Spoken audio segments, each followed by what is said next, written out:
Hey, good morning. Good morning. Good morning. Thank y'all for waiting on me. Y'all for waiting on me, honey. Y'all know duty calls, honey. Gotta get the business out of the way first. But we are here. Good morning. Fix my little hair, child. Good morning, and good morning. I see my mods in the building. I see KBR in the building. Rose Olmsted is here. Who else we got? Okay. I see Truth in the building, Truth TV podcast. Thank you for being here. I got 3 mods holding it down. Thank y'all. Thank y'all. All right, so let's go ahead and speak first. Y'all like to wave in the back? Y'all like to wave, child? I'm feeling like I'm on the beach today. Jamelia Ward, good morning. Good morning, Mary Giles. Good morning. Miss Pruitt, good morning again. Truth TV podcast. Good morning, Sheila Washington. Good morning, Dorcas Williams. Rose Armstead, I'm sorry, y'all just got done eating my vitamins. Deborah Banks, good morning, good morning, good morning. Diamond Eyes, good morning. Mary Giles, good morning. Reba 0616, Big Steak, good morning. Leslie Salmon. Who else?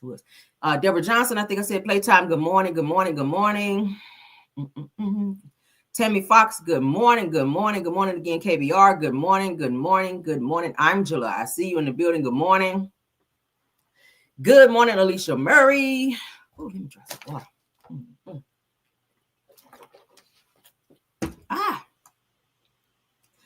water. Sister Soldier, good morning, good morning, good morning. Summer Gerard, good morning. Daisy Lewis, I see you. Good morning. Good morning, Dee Dee Darden. Good morning, Kim Yu. Good morning, Erica Rogers. Angela, I think I said already. Good morning again. Essence 10 to 1. Maria Perry, Erica Butler, Lisa Bell, Nicole Davis, Tamara Wall, Cheryl. Good morning, Denise Slade. Good morning, Cheryl. Shirley Terry, my Cheryl. Shirley Terry. Good morning, Gail West. Good morning, Sweet Essence. Good morning, Betty Brockington. I see you. Nuwana Smiley, good morning, good morning. Jonna Smith, good morning, good morning. Ronnie, good morning. Good morning, Janet Driscoll. And Sunny Days, I see you in the building. That's another content creator. Y'all check her out. Thank y'all for being here this morning. I see 101 in the building. Please, let's get those likes up, all right? Let's get on into the show. Everything said in the video is alleged in my opinion and is used for fair use and entertainment, all right? So first things first. I was telling you guys, I just finished eating my vitamins, but I was telling you guys yesterday about the hair, skin, nail vitamins. So I'm going to go ahead and show you since I have them now. All right, let's put it up to the screen. Can y'all see? Let's see. Can y'all see it?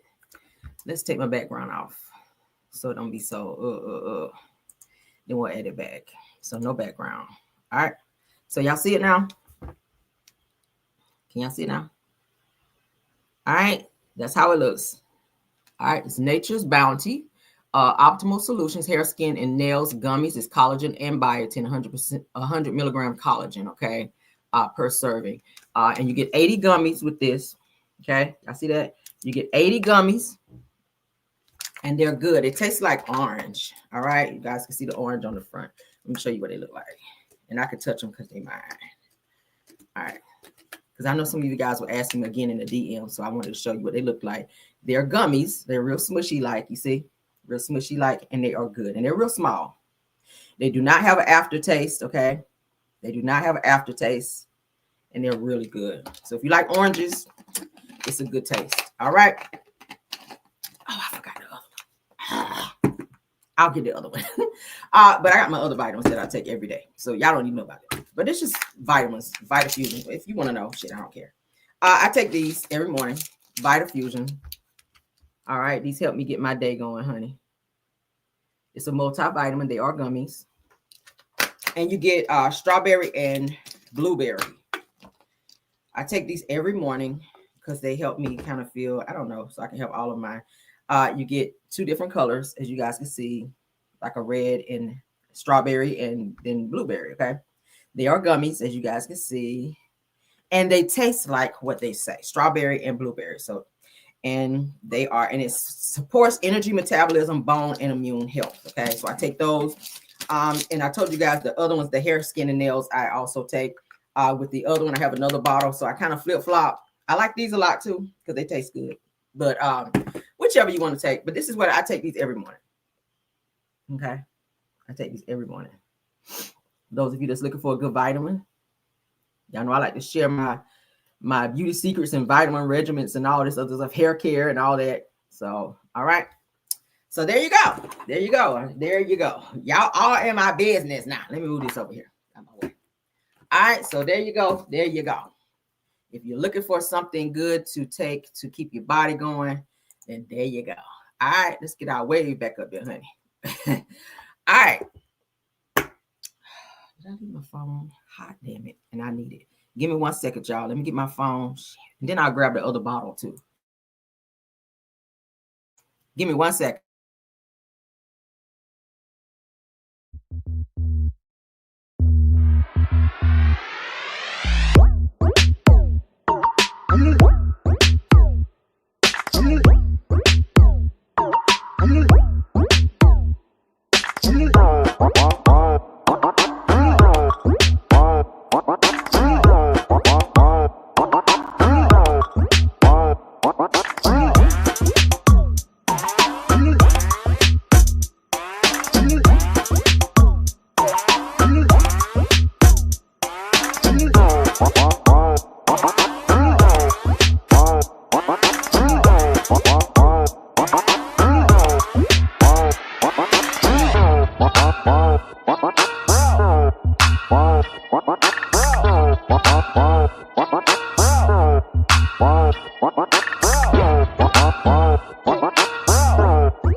We're back. Sorry about that. Okay, y'all get the rushing. Oh my God, I had my car downstairs, so I left my phone down there too. All right, other bottle I was telling y'all about while we're still on hair care. All right, let's see. Let's take it back down. Let me get back. So y'all don't have to keep asking me. I'm gonna show you. See, I can go. I get mine off Amazon. Okay, so if you want to go on Amazon, all right, here we go. They're called Alive Hair, Skin, Nail Gummy. All right. Purple bottle. Dietary supplement. You get 60 gummies. Okay. Let me show y'all what they look like. And they taste very, very good. Okay. Looks like a grape or something. I don't know. It's really good. It's like a berry. But that's what it looks like. Y'all see that? And it tastes really good. No aftertaste, I promise. Really, really good. All right, so I do flip-flop, like I said, back and forth between these two. All right, they do the same thing, as you guys can see, hair, skin, nails. Hair, skin, nails. These are my nails. I showed y'all yesterday. Y'all see my nails? Those are my nails you can see underneath. Y'all see? These are my nails. I just get the gel on top so they don't break. But, yeah. Get into it. Get into it. Get into it. All right, let's get into our show. Speaking of getting into it, let's get into the show. Now I'm going to share my beauty regimen with you guys. Get on out there. Like I said again, you can definitely order those off of Amazon and they'll bring it right to your door. Or you can go to Walmart. If you want to go to Walmart and look for it in Walmart. I haven't seen these in Walmart. Not to say they don't have them, but yeah, I haven't seen these in Walmart yet. So not to say they don't have them, but if you want to check, you can. But I got them off Amazon. Okay. All right, let's continue. All right, so y'all know we get politics out the way, so let's go ahead and do that. Who child, this COVID, Lord. Let's talk about it because I'm so sick of this. Like, I'm tired of this COVID mess. All right, let's see. They are in the Walmart. Okay. Creole Girl said it is Walmart. That's great. All right. So grab them up, honey. Grab them up. If you want healthy hair, skin, and nails, go ahead and grab it up. All right. Of course, in addition to not drinking soda, I don't drink soda unless I do like the little cans like this of the ginger ale. If I feel like I have indigestion, I think I told y'all that before. But the small cans like that, and I probably don't even drink but half of that. I don't really do soda. Water. I drink mostly water. So. And you can put things in your water to help supplement if you don't like just plain water, because it took me a while to I can just drink plain water. But I like the lemon. You put lemon in your water. You put fruit in your water, like cut up some oranges and stuff like that, or apples if you like, some taste to your water. You can do that. Put it in there and shake it up in your bottle and just let it sit. And the longer it sits, then it's going to kind of extract those flavors from that. But that's what I drink, and I love it. Grapefruit, I like that too in my water, because grapefruit help break down fatty tissues and stuff like that in your body too. So that's just some health stuff for those of you that are health conscious now, because I didn't used to be, but now I find myself flipping stuff over, and I'm always reading what's in this, what am I putting in my body. I used to just pop it in my mouth, but now I'm just like, oh, okay, it's under here. Yep, 2 milligrams. Da, da, da. So I'm like that now. All right, watch that, your sugar intake, all that. But let's get into this. COVID. A new COVID variant, NB181, quickly spreads from China to the U.S. All right, it said it appears more transmissible than prior variants. Get out of here, Tisha and Wanda. Damn, I can't even talk today. All right, so let's go ahead and play it. Planning a summer trip, health officials want you to be aware of a new strain of COVID-19. Liz Bonus tells us about the rise in cases. Hey there, everybody. Already public health providers say as we head into the busy summer travel season, cases of the new COVID-19 variant linked to a large surge of an outbreak in China now showing up here in the United States. To find this out, the Centers for Disease Control and Prevention conducts airport testing in several U.S. locations. When nasal swabs were taken of international travels, they confirmed what Ohio public health provider Dr. Steve Fagans told me. It highlights the importance of surveillance. The new COVID-19 variant, known as NB.1.8.1, is now in airport testing in California, Washington, Virginia, and New York. It's also shown up in state testing in several others, including Ohio and Rhode Island. So does this mean we're going to have a summer surge of COVID-19? Well, it's very possible. Dr. Fagan says wastewater is now being used to check for a potential surge in local communities. The concern, he says, is, well, this variant does not appear to be more severe or better at working around the body's immune system compared to other variants, but may have some better transmission. Because it's been linked to some of the highest outbreak numbers, however, in other countries such as China and Hong Kong, and emergency room visits, severe cases, and deaths in Taiwan, Dr. Fagan says it's likely that the current vaccine is the best way to protect against it. It's considered a drifter from a previous strain. More transmission just means more infection. Other than the vaccine, then, if you're traveling this summer season, what should you do not to catch it? It's always a good idea, if you need to use a barrier type of thing, such as a mask or things like that when out and amongst people. And if you're about ready to go to a big old family gathering and you come down with symptoms, you might rethink that. That's good whether there's a COVID or not. Now, if this does continue to climb, it would fit with a pattern we've seen with this virus the past few years of a summer surge. With your health news, I'm Liz Bonus reporting. Planning a summer trip, health officials. Anybody still wearing masks? I should do. I'm going to a large, place where there's a lot of people. I still do. I keep them in my car, okay, so I don't forget it. But yeah, if I'm definitely going to be like in a closed-in space or around a lot of people, I definitely do take my mask and wear them. You have to. Of course, y'all know I'm a germaphobe, so I do keep hand sanitizers and, Lysol and stuff like that around me all the time. Hand wipes I keep also in my car. I don't be playing, y'all. Y'all ain't about to get me sick out here. And I have a very high immune system. Very rarely do I get sick. And when I do, I be feeling like I want to die or something. But yeah, so definitely if you guys are planning some trips here, yeah, wash your hands a lot. Wash your hands a lot. Don't be touching stuff a lot. If you are out, don't be touching handrails unless you really have to. If you can go down the stairs without touching, child, because I'd be like, ugh. But yeah, just watch certain things. Don't be, still social distance. Don't be having people talking to you this close, or yeah, keep all of that. If you're traveling this summer, as I know I will be, I'm gonna be burning the roads up. Definitely make sure you are doing your due diligence to stay safe. All right. Mask up. If you're flying, mask up. I know it sometimes can be comfortable, feel stuffy being on an airplane, but mask up. In the end, it's going to save your life because we don't really know everything that's out there. I feel like the media and the news, they tell us what they want us to know. And what they don't want us to know, they don't tell us because they don't want us to panic. Right? They don't want you panicking. So they'll tell you just enough so you can take certain precautions, but they're not going to be like, oh my God, there's this variant out there that's just wiping people out and it's so dangerous you might die if you come out of the house. If they say that, think about the panic that would be for everybody watching, like, oh my God, we can't leave the house, we can't do this. So they'll tell you just enough so you will start taking certain precautions and not just be out there, okay? Think about how long COVID was out before Trump and everybody actually did something about it. Millions of people died from COVID and they knew it was out. They knew it was out.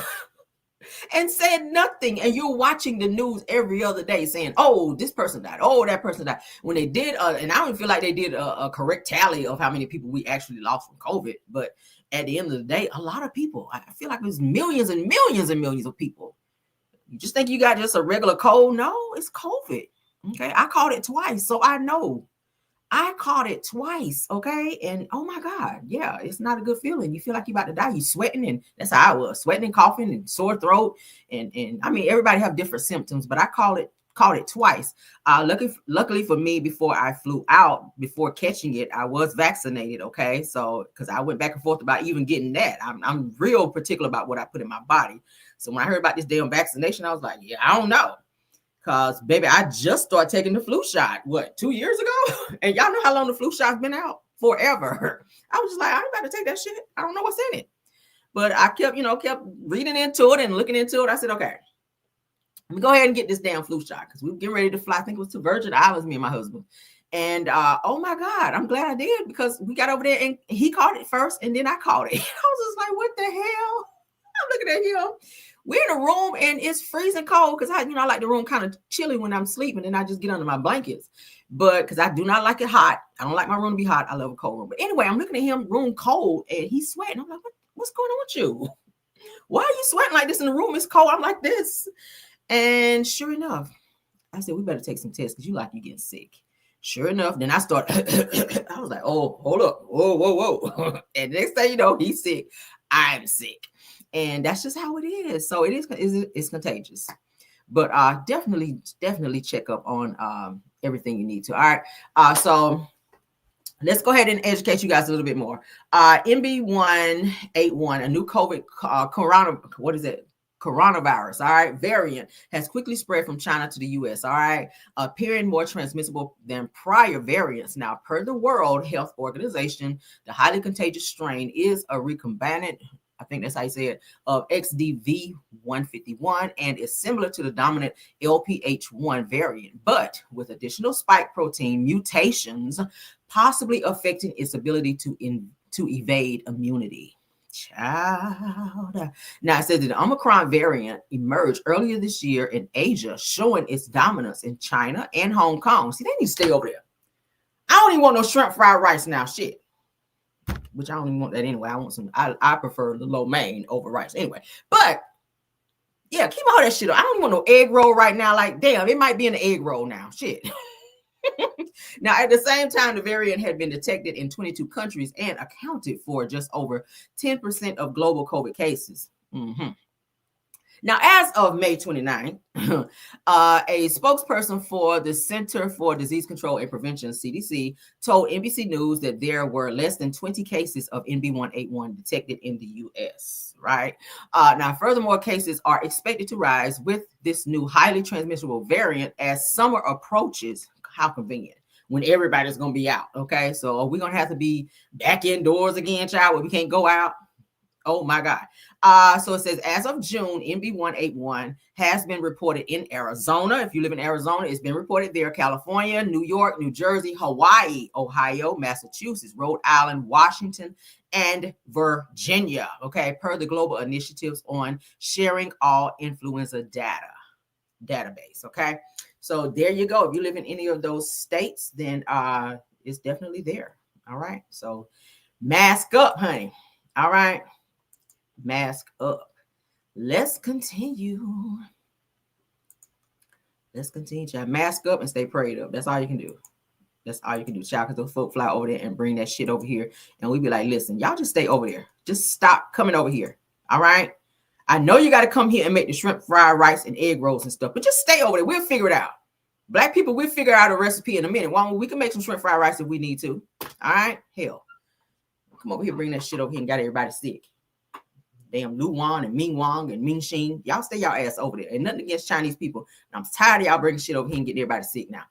So the first black mayor of Tulsa, Oklahoma, honey, proposes $100 million trust, giving scholarships and housing help to descendants of the burning of Black Wall Street. Okay, that's a great thing, huh? Mm-hmm. I like to see when our black people do things for our people, because we don't have enough of that. I'm just saying, sweet essence, yeah, they need Lung Wan and them stay y'all ass over there. I'm sick of y'all, for real. I'm tired. Do you want shrimp? Do you want onion in your rice? No, I want you to stay your ass in Japan. Okay, how about that? In China, stay over there. We good. All right. So Tulsa's new elected mayor, Monroe Nichols, the first black leader of the city, has introduced a $100 million private trust aimed at supporting and the descendants of those affected by the 1921 Tulsa race massacre. So it goes on to say that the initiative announced at the historic Greenwood Cultural Center is designed to provide scholarships and housing assistance rather than direct cash payments. Okay, so Nichols prefers to call the efforts a road to repair rather than reparations, acknowledging the deep economic and social wounds left by the massacre and decades of systematic discrimination that followed, including redlining and underinvestments in Tulsa's Black community. Mm-hmm. Somebody said I get it clearly. So as you guys can see, that's a great thing, huh? I'm not about to read all that shit, but you guys kind of get what it's saying here, right? So thankfully, they're coming up with $100 million to help out our black people, child. Thank you for the black mayor stepping up of Tulsa, Oklahoma, child.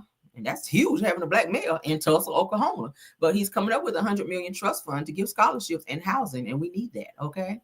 We need that, especially with Trump now signing all these bills and mess tariffs going up high. But then, of course, y'all just heard the other day where he's trying to cut down on SNAP benefits and all of this other stuff. So all the things that people need that are struggling, that's in the lower tax bracket, we need stuff like this for people to step up and come up with other ways to help black people, so that that's one more thing that they don't have to worry about. You don't want to worry about how to keep a roof over your head and if you're going to eat. I mean, damn, you shouldn't really be worried about either one of those. But thank God that people are coming up with ways to help with our people. So shout out to you, Mayor. All right, shout out to you. We love you. Moving on to this heifer right here, big back. What Jasmine Crockett called her, child? I said that was the read of a century, girl. That need to be on a shirt. Big back something, child. I said, ooh, child. All right. Marjorie Taylor Greene. Got your ass read down by Jasmine Crockett. I would never forget that. I said, girl, that was totally deserved. All right, so they're saying you had one job, girl. Now she is upset, saying that she regret signing and or voting for the big beautiful bill. She said she didn't even read it. She just signed it. See, that's ignorance, pure ignorance. Who signs something and don't read it? Thank you, Peppers Love. Peppers Love said bleach blonde, butch body. Yes, honey, I love all that. Bleach blonde, butch body. Yes, God.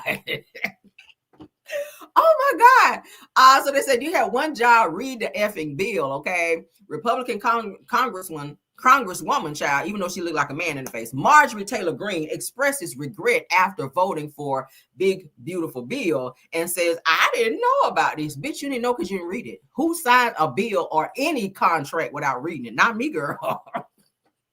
That's what your stupid ass get. You could have been signing something saying they're going to ship your ass off to Africa to live with the lions, tigers, and bears. Oh my, and you signing off like, send me first. Oh, I didn't know anything about it, bitch. Who is that stupid? I don't read nothing without signing it.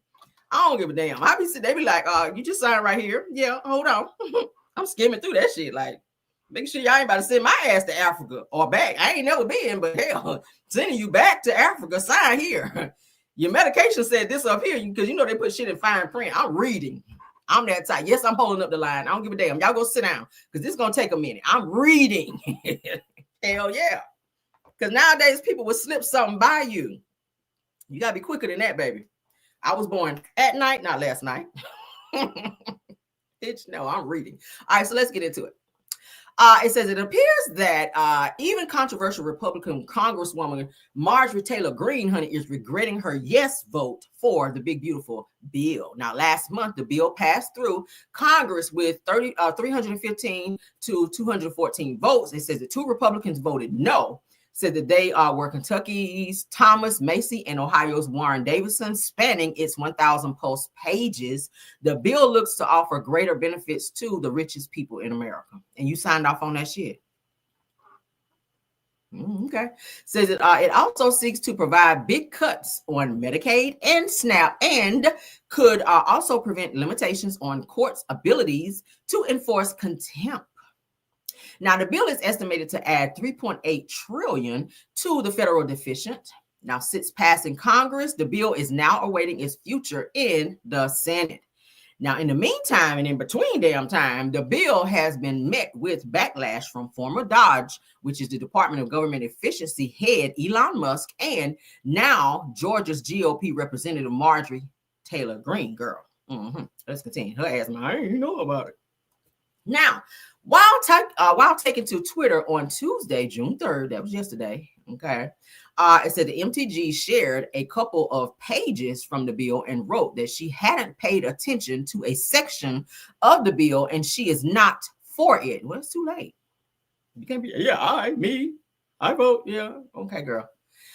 Says she also shared her thoughts on Elon Musk criticizing the bill and his work under job. Well, it's too late now. We don't really care. We didn't care how you felt before you voted, and we damn sure don't care now. And the fact that you didn't read through it clearly shows you probably shouldn't be in any office, because if you're making decisions without first educating yourself on it and letting it swirl around in your head first before you make a conscious decision, a permanent decision on things, you should not be in office, ma'am, period. That goes for anybody. You should not be in any office if you're not reading documents, contracts, bills, and understanding them before you put a pen to paper to make decisions of millions of people that can be affected. You shouldn't be in office. Okay? And people need to be a little bit more cognizant of who you vote for when you get people in office like this, who just want to be in there for clout and attention and to say they're holding a certain seat. Like, no, hell no. You should have never been in there, just like Trump ass should have been in there. But go off. All right. So now she want to write a whole novel about why she didn't read something. This needs to be stripped out of the Senate. No, you need to be stripped out of office. How about that? Okay. How about that? So I'll entertain it. I didn't want to read it, but we can. This is what Marjorie Taylor Greene had to say. Full transparency, I did not know about this section on pages 278 through 279 on the OBBB that strips states of the rights to make laws or regulate AI for 10 years. It says, I am adamantly opposed to this, and it is a violation of state rights, and I would have voted no if I had known this was in there. Well, that's why you got to read it. It says we have no idea what AI will be capable of in the next 10 years, and giving it free reign and tying states' hands is potentially dangerous. Well, you voted for it. This needs to be stripped out of the Senate. When the OBBB comes back to the House for approval after Senate changes, I will not vote for it with this in it. Says that we should be reducing federal power and preserving state power. Not the only way around. It says that essentially, or especially rather, with rapidly developing AI that even the experts warn they have no idea what it may be capable of. All right. So this is what she had to say. She ain't know, she didn't read it. Now she putting it up there. Girl, we don't care. Don't post it up for me to see it. You should have been seeing it. Okay. All right, so these people going off on her ass. Representative Eric Swalwell said, bitch, you had one job, to read the fucking bill. All right. So then she responds with, I ain't know about it. So David Wong, child. Wong, you supposed to be over here because you might have brought COVID over here. I don't know. Said, I don't approve of her, but these bills have too many pages. Come on. Nobody can be expected to read all of that. It's only 2 pages, bitch. She said 278 through 279. That's just 2 pages, right? I mean, it's here. And then you flip that shit over and it's there. Just 2 pages. You that lazy to read 2 pages to make a decision. Now you going back and say, I opposed to that. I didn't mean to. I didn't know about it. It's only 2 pages. You that damn lazy. You that lazy. Let me go back. Peppers. What she call her? What was that read again? Let me see. Bleach blonde, butch body, biatch. You that damn in a hurry. Girl, bye. Girl, bye. God. We ain't entertaining that bullshit. Next time, read. Okay.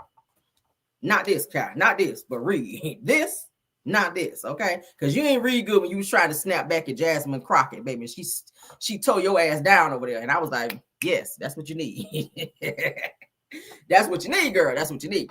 But that go for anybody else. Do not sign anything without reading. That's very, very important. I don't care if you holding up the line. Make them wait, child, because your life could be, on the line for it. Let's continue, child. Speaking of Elon Musk, now he done sat up here and exposed Jay-Z. I said, ooh, not the camel, child. Not Elon Musk coming for the camel, girl. Now, y'all know he still got them street ties. Now, you don't want to see a gang of camels run up on you and start stomping on your ass like roaches. But let's get into it. Elon Musk, honey, exposed that Jay-Z, check this out, paid $20 million to radio shows and $40 million to country stations and $110 million for downloads so that Beyonce could win the best country album category. Now, y'all remember when they initially submitted Beyonce to win a country album or award, rather, they weren't checking for her. Okay, they didn't even really want to play her music. I don't even know what it was, but of course, when you have money makes the world go around. That's a phrase. Okay, money make people do things they didn't want to do.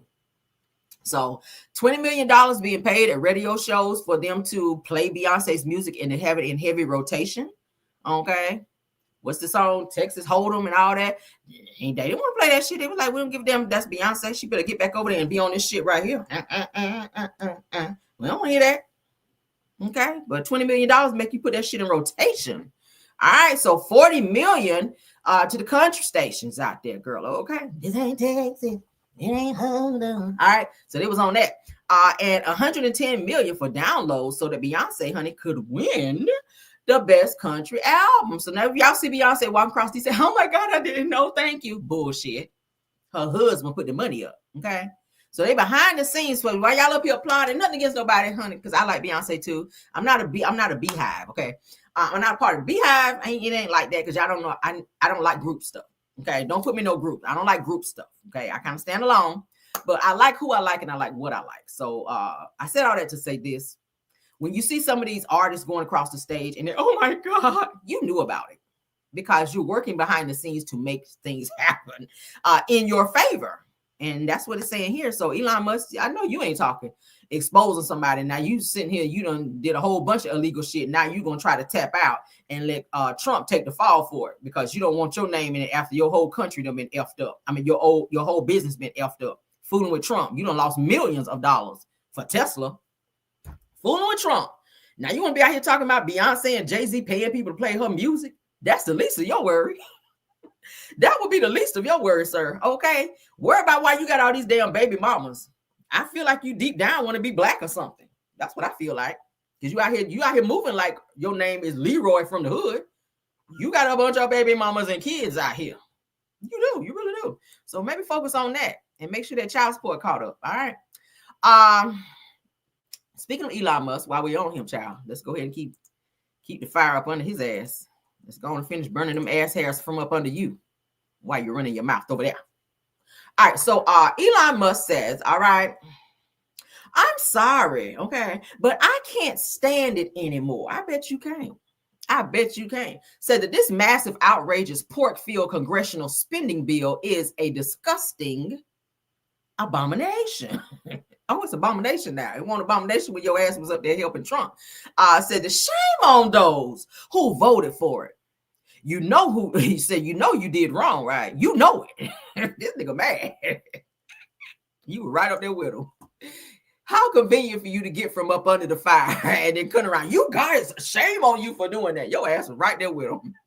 Said it will massively increase the already gigantic budget deficit of 2.5 trillion and burden American citizens with crushingly unsustainable debt like they already have right now.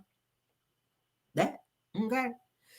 Trump is trying to crash the market, y'all, to where everybody out here is just people losing jobs left and right. I just saw in Texas 20,000 jobs or 2,000 or either 20,000. It's a whole bunch of them. Let's say a whole heap, like the old people say. Jobs, okay, from Amazon, you guys, getting ready to be cut out. So people losing jobs left and right.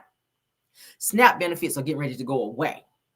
Housing opportunities getting ready to be going away. Okay, rent in most places are going up. So how, if you can't afford to pay where you're at now and they raise the rent, what are you going to do? It's going to be more homeless people. It's going to be more homeless people. Section 8 people who get Section 8. All right, that help people who are in a certain tax bracket to where they can't pay that high ass rent and still be able to live in some pretty nice places. Okay, I ain't gonna hold you. I really wish that I could get some damn food stamps and be able to, but I don't want to be in that position where I, have to qualify for that. But I'm just saying it would be nice. Shit, I said it the other day. Food stamps, sign me up, child. I would love it. Because when I told you, people be in the grocery stores with 2 buggies of food. That's what's up. That is what's up. But hey, some of that stuff is getting ready to stop, and I'm sad because we have a lot of elderly people who also rely on that for food as well. So let's pray, guys. Pray for the USA because, baby, we need it. We absolutely need it. We are in dire times. I'm telling you, honey, when you see things like this, and I talked about it a little bit yesterday, know that the time is not long. All right. I'm serious. The mark of the beast is coming. The mark of the beast is coming. We start seeing people, humans being chipped. We know about dogs being chipped. Now humans are being chipped to where you're waving your hand over scanners and stuff in order to be able to pay for things and to enter places. Okay. These are things that's getting you. When you see stuff like this, don't just turn a blind eye and be like, oh, that's cool. That's not cool. Okay. They're gearing you up for things like the mark of the beast, things that and that's evil stuff. Okay. You start seeing evil eyes and stuff popping out. Okay, and I'm talking about who I'm talking about. When you start seeing stuff like that, people coming out talking about they're doing witch type stuff and all that. Know that the time is not long. Keep your eyes open, and sometimes keep your mouth shut. Sometimes when you're talking too much, you're not aware of things around you. Don't talk so much, but be more observant. I'm very observant. This for a reason. It's for a reason. If you're talking too much, you're not paying attention. You're not watching. Sometimes sometimes 2 senses don't work too well when you're trying to use them. Okay, I'm saying don't be talking so damn. When you got some people that's just so chatty, and you're not aware and watching. Don't be so damn chatty to where your stuff just miss you, and you be like, oh, I didn't know that happened. You know why? Because you're running your damn mouth. Stop talking so damn much and be observant. Okay, if you ever around me for the first couple seconds or so, I'm like this. I'm watching. I might not be saying many words. I'm there. I'm there. Okay. But I'm watching. Okay. I'm watching. I'm observing. I'm taking it in. I'm kind of testing out the atmosphere. I'm seeing what the vibe is. I'm kind of running you through my spirit, so to speak. All right. As some people say, I'm running through my spirit to see how you come out. And if I feel any type of taintedness, and I know that's not a word. If you're tainted in any way, your spirit is tainted in any way, I'm gonna pick up on it. I'm gonna be like, yeah. I'm gonna speak, but I'm probably not gonna be too much engaging with you because I don't want that mess coming back on me. I'm all about energies. But let's get into this. So definitely keep your eyes and ears open, all right, and stay prayed that way, girl. That's up. California track athlete. Let's go ahead and share. Oh Lord. Somebody said I do that too. Yeah, you gotta be aware, be observant. I'm very observant. I don't know if it's because how I used to be, guys.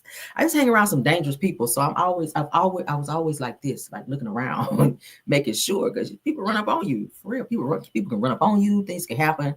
And the way people are crazy now, like you don't have to do things to people for somebody to do something to you. You could be in a space and a crazy person who ain't been on their meds for a minute can run up on you and try to do some shit to you, like punch you in the back of the head or something. And you just don't know. That's a real thing, like for real. Baby, no.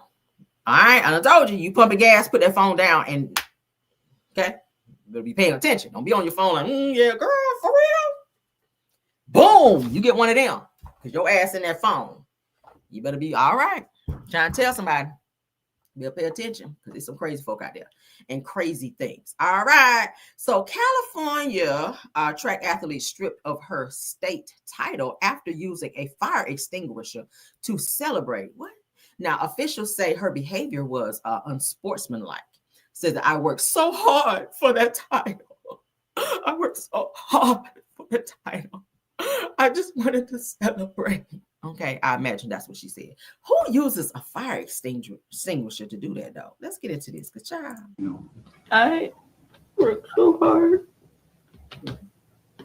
for that title. The greatest moment of 16-year-old Clara Adams' young career taken away from her because of a celebration.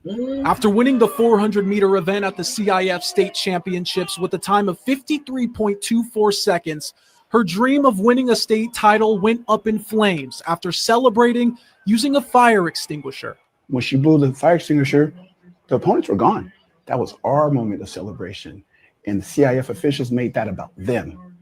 The crowd went crazy. They loved it. The booth, CIF booth went crazy. They loved it.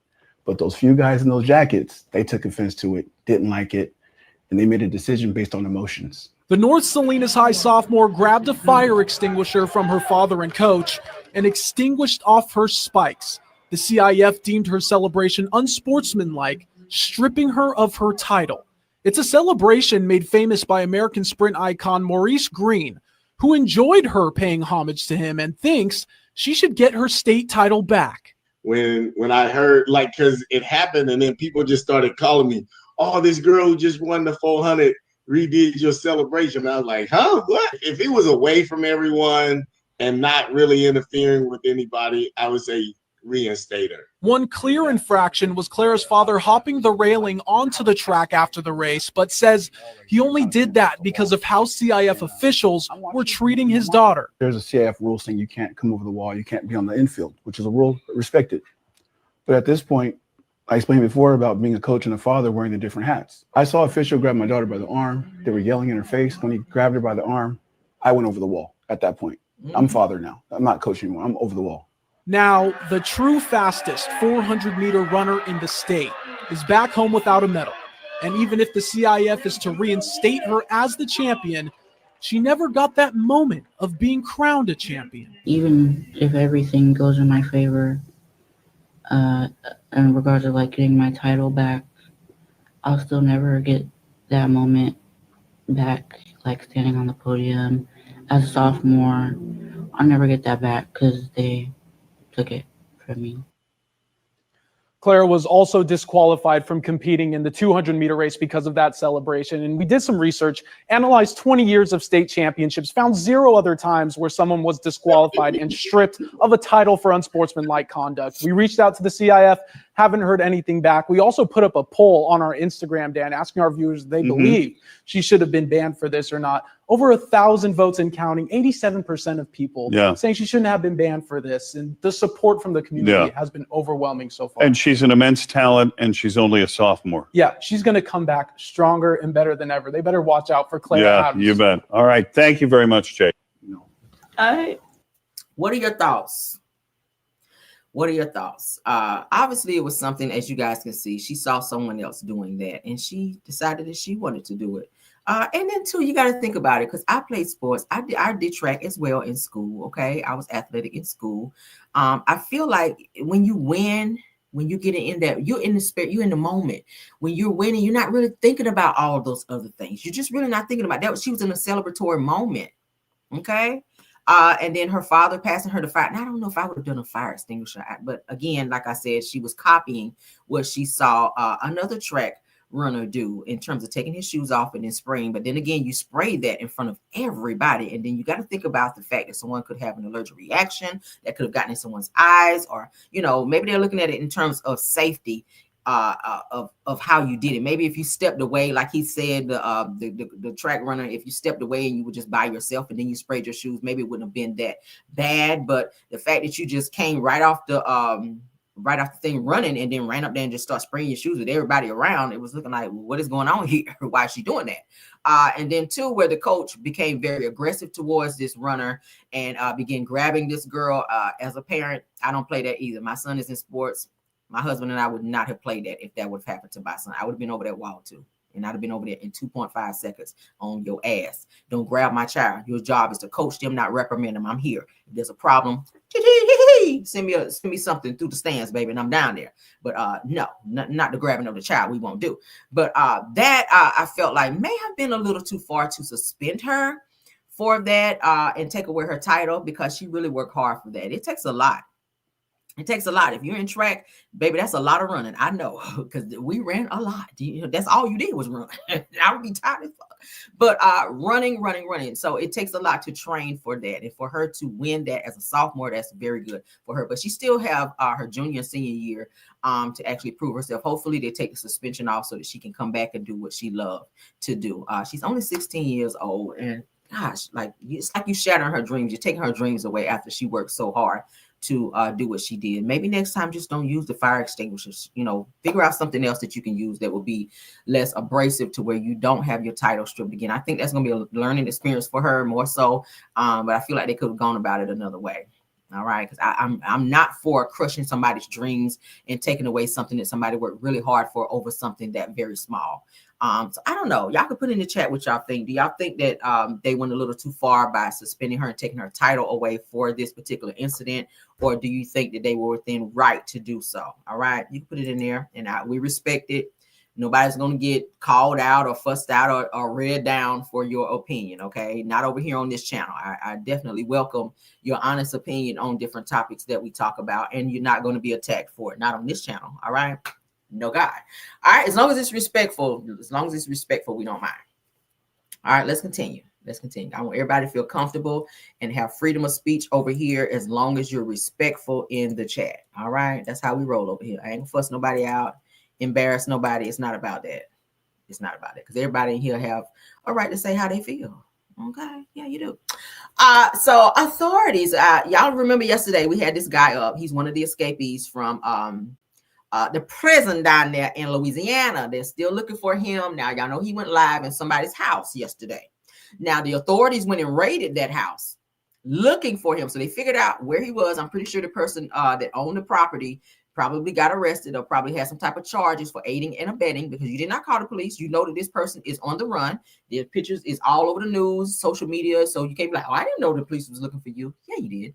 And if you were smart, you going to get that money, because they offered what, 50,000, 50 racks? Baby, I'd have got them 50 racks.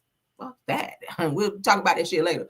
But authorities are unable to locate Antoine Macy after reportedly raiding the home where he reportedly recorded the PSA. Y'all remember he was on there a long time talking about how innocent he was. He wanted Lil Wayne and every other Wayne to call him, child, to help him get some type of legal representation, because he felt that he was a good person, and the things that he was being charged for, even though he did R-word somebody and he was on the DV with his ex-girlfriend, he didn't feel like he, should have gotten any type of reprimanding for that. And he's a great person, according to him. Yeah, great people go to jail too when you commit crimes like that. That's a crime to R-word someone. That means you force yourself on said person. Yeah, you did. And to put your hands on said person. And I do sympathize with the fact that that your father his life was taken in front of your eyes and your siblings' eyes. I get that. I sympathize with that, because that had to be very traumatic. But everyone, okay, man, boy, woman, boy, girl, you are responsible for your actions.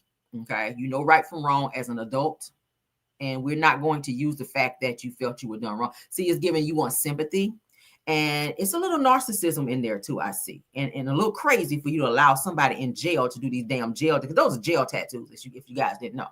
You can look at that and tell that's a jail tattoo. You had nothing to do that day. You woke up and you laid back on your little cot and you said, hey, come and tattoo my face today.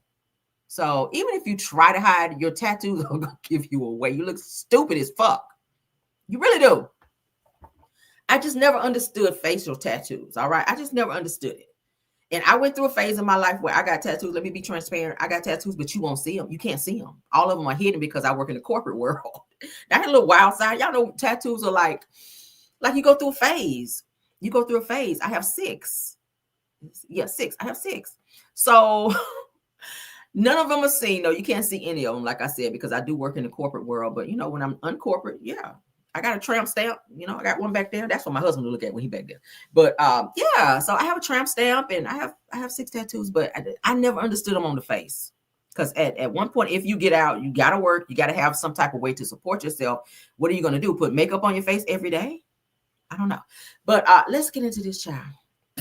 Now it says it looks like Antoine Macy has survived another day after the feds reportedly raided a house that they believed that he was staying in, but did not find him. Okay. A jam session is needed. Okay, we're going to get it. So yesterday, Macy posted a 10-minute long video proclaiming his innocence and explaining why he was let out of prison. You were not let out, you broke out. There's a difference. You were not let out. You broke out. Okay. So he claimed that he was wrongfully jailed, and he called on President Trump to help him get his case heard. Now it says, of course, the police got a hold of the viral video and reportedly went to the New Orleans home where they believe Macy recorded the video. When they arrived, okay, however, in my Kimmy voice, they did not find him. Of course, you think he's gonna stay there if he went live there? Now, according to a source who spoke with AP News, it said they instead found clothes that they believe belonged to Macy, which he wore in the video. So the same clothes that y'all saw, the outfit, they found there, but they did not find him. So he's being smart, trying to stay one step ahead of the police. He'll go, and he's been live several times. I saw him at a party not too long ago when he first got out at a pool party, jumping in and out of the pool, just living his best life like nobody's looking for him. And all of it was captured on video. So he is able to stay a step ahead of the cops. But it's going to get to a point, you're not going to be able to outrun them. You're not going to be able to outrun them. So you steady getting more and more people, your homeboys, homegirls, family members in jail, locked up for aiding and abetting and helping you escape and continue to be out, when you should just go ahead and turn yourself in and deal with the legalities on the back end, okay? Because you're only making it worse. So as of right now, it says it's not clear whose house Macy recorded the video from, but authorities say that they will continue to investigate until they find Macy. So they're not going to stop looking for you. Since they did not find Macy at the home, the New Orleans police department said that it cannot confirm the authenticity of the videos. It said that Orleans Parish Sheriff Susan Hudson called on Macy to come forward and turn himself in. So they're begging for you to come in. You don't want it to get into a pow-powing back and forth, and you wind up losing your life behind this, and then you don't get no justice. Okay, you really don't. Cooperating with law enforcement is in his best interest and may help avoid additional charges, Hudson said, okay, in an email statement. Now, they said it is important that justice is served appropriately and that due process is followed. So, sir, just turn yourself in. Damn, you can't run forever. That has to be very tiring. I'm pretty sure he's not getting sleep at night because he's wondering if the police going to kick the door in wherever it is that he's hiding. You're not resting. I know you're not. Look at them bags under your eyes. Y'all see that? You're not resting because you are constantly like this. You're looking over your shoulder. We're not about to listen to you again. That's what we're not going to do. But just turn yourself in. Turn yourself in. All right. Maybe Lil Wayne and them will come through. I don't know. All right. So I did not like this next topic when I saw this. I did not like this because I'm still a little pissed off by the situation. We already know the officer who engaged in taking away George Floyd's life in this situation is locked up in jail. He was attacked multiple times by way of stopping, and he is now asking to be pardoned by Trump. So I hope he does not get out, because at the end of the day, they're saying even if he, I'm sorry, guys, hold on. Give me 1 second, okay? Give me 1 second, guys. I have to take this, okay? This is very important call.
Hey. All right, thank y'all, because I had to take that. Oh my God. All right, so let's get back into it. So January 6th rioter sparks outrage after filming himself kneeling on a black man's neck to challenge George Floyd's unaliving. Y'all see this? Why are they doing this? All right, so let's read into it. Let's read into it. Y'all jamming. I see y'all jamming in the chat. Yay. Okay, so they're saying here that in a wild move that's being posted all over social media, Jack Lang, a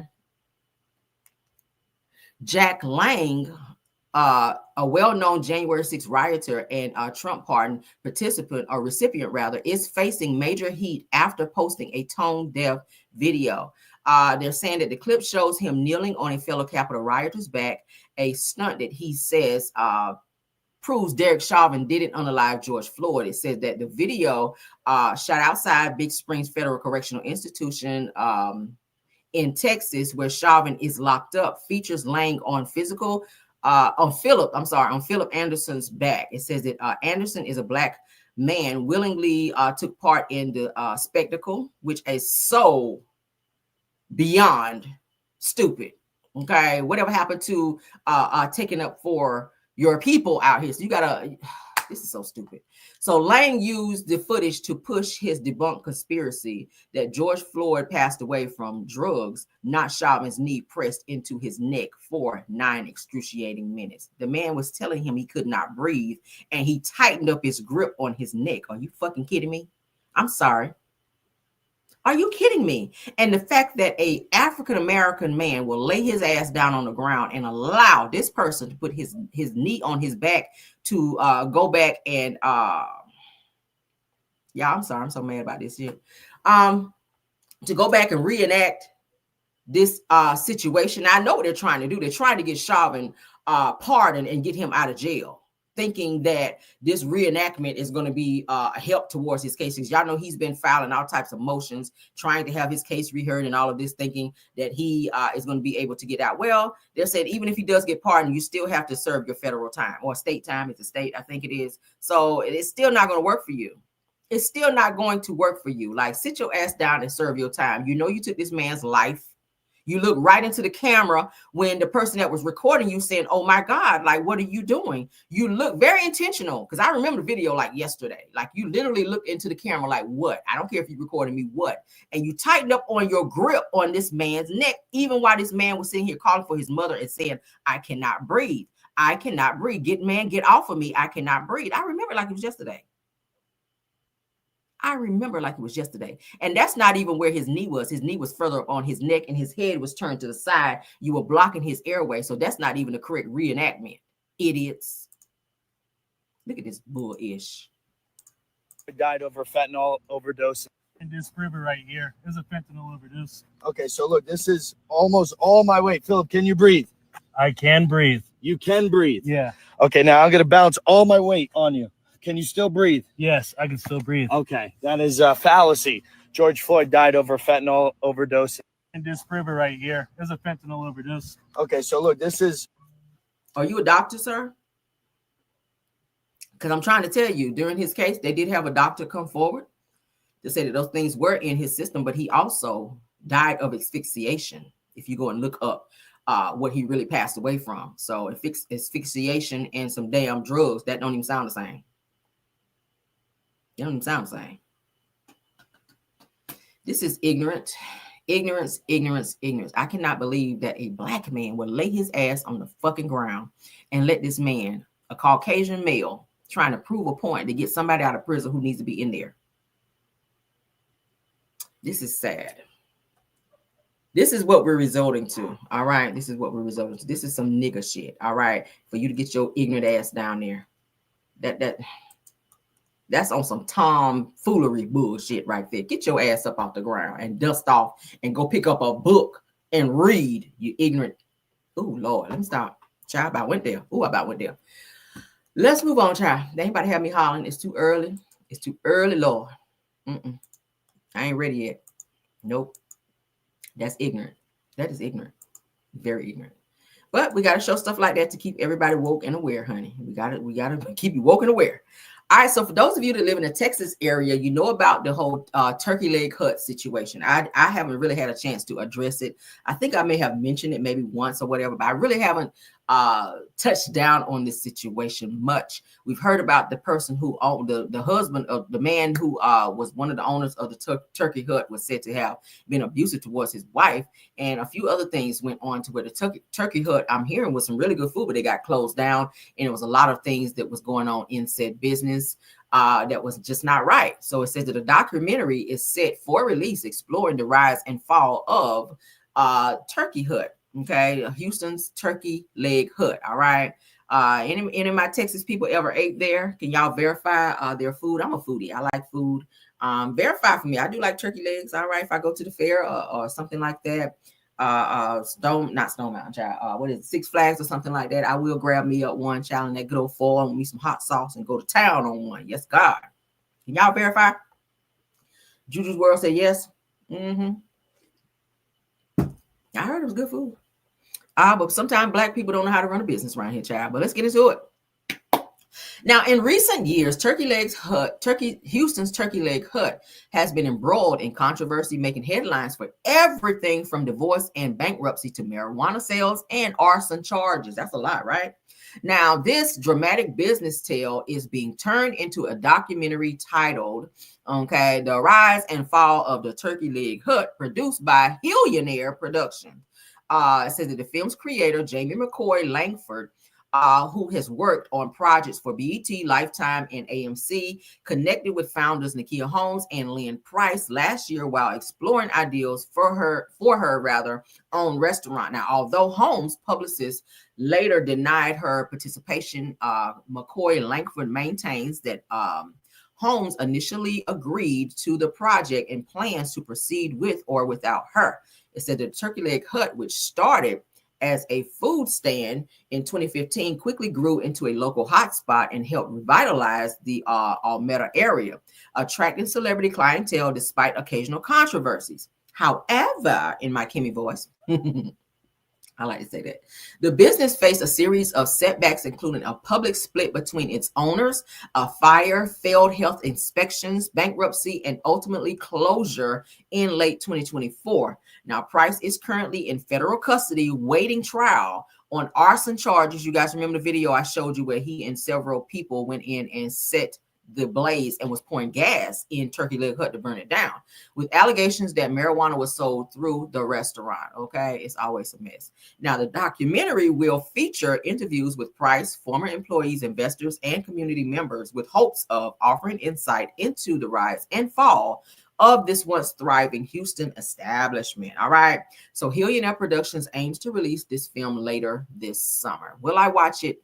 Probably not, because I don't care that much. All right, but that's what's going on with the Turkey Leg Hut situation. That is his wife who was saying that during the time that they were running the business together, that he was being very abusive towards her as well. So, yeah, I mean, what else do you expect, child? Bad business people out here ruling with an iron fist, and I heard that he was kind of treating his employees pretty bad too. So all of that goes into it. And then to see you on a video walking around dousing gas within the business and then setting in a blaze, that's something else. That's uncouth.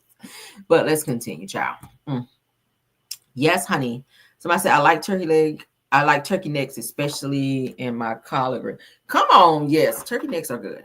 Turkey necks are good. All right. Turkey necks, oxtails. What else do I like? Oh, neck bone. I like smoked neck bones too. Yeah. Y'all gotta remember, I grew up eating stuff from my grandma, honey. Y'all know grandmas cook like that all week.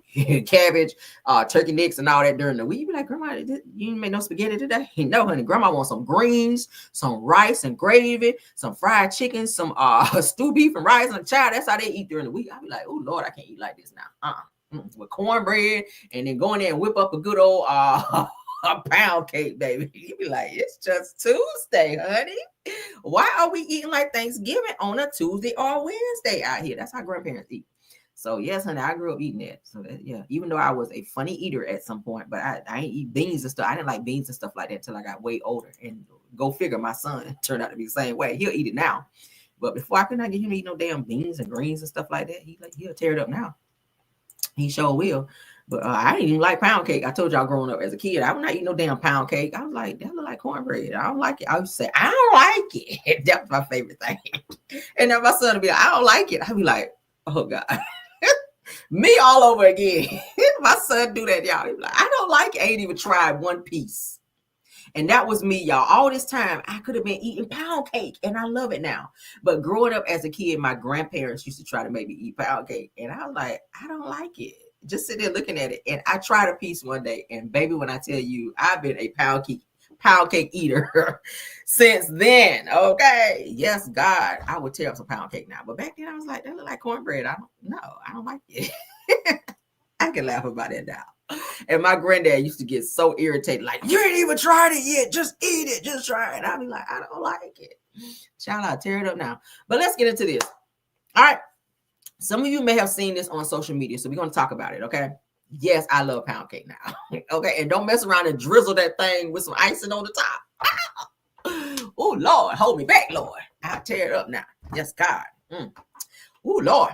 All right, so a cop pulls over a judge, okay, and instantly regrets it. We can really watch this because so many people, our people to be exact, get profiled out here to pull you over. Oh, you got a busted tail light, or your tail light is out, and then they want to search your car and all this other stuff. All right, so unlucky for this police officer, he messed around and pulled over a judge and was looking for reasons to flex their power. We'll say it that way, okay? And regretted that in the end. Did not know that the person they pulled over was a whole judge, and the judge picked up on what they were trying to do, and I was all the way here for it. Let's get into it. Thank you, child. Street addicts. Let's get into this video. Hey, You have a broken taillight, ma'am. That's another citation. What are you doing? It's illegal to be driving around with a broken taillight. Yeah, after you broke it. I did not break it. I'm trying to keep the You streets safe. actually, are you kidding me?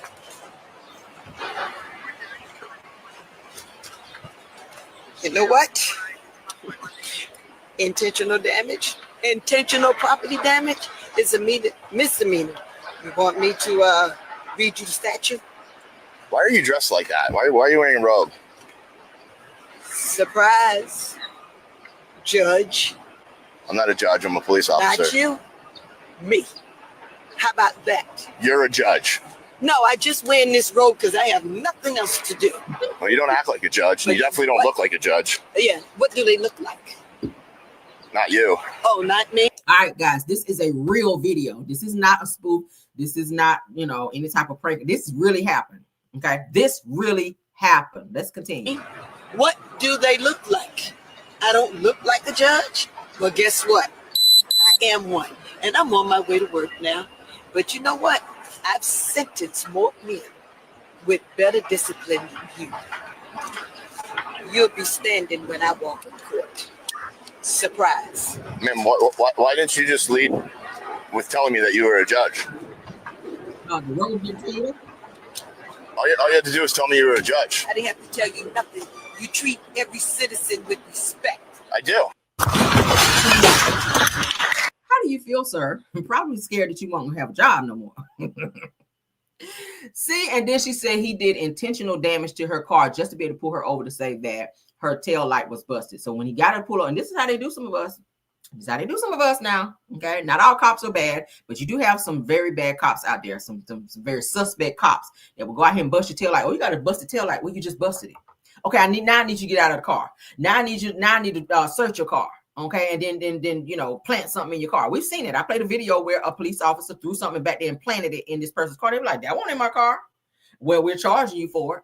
Stuff like that. This person did not know that the person that he was playing with was a damn judge. And then the judge went and got his ass fired. I looked into this. The judge got him fired. That's why when he realized that he effed up and you done did this to a whole judge, that's your ass person. All right, let's get into it. I'm playing one more time for y'all, for the people in the bike. All right. Hey. You have a broken taillight, ma'am. That's another citation. What are you doing? It's illegal to be driving around with a broken taillight. Yeah, after you broke it. I did not break it. I'm trying to keep the streets safe. Actually, are you kidding me?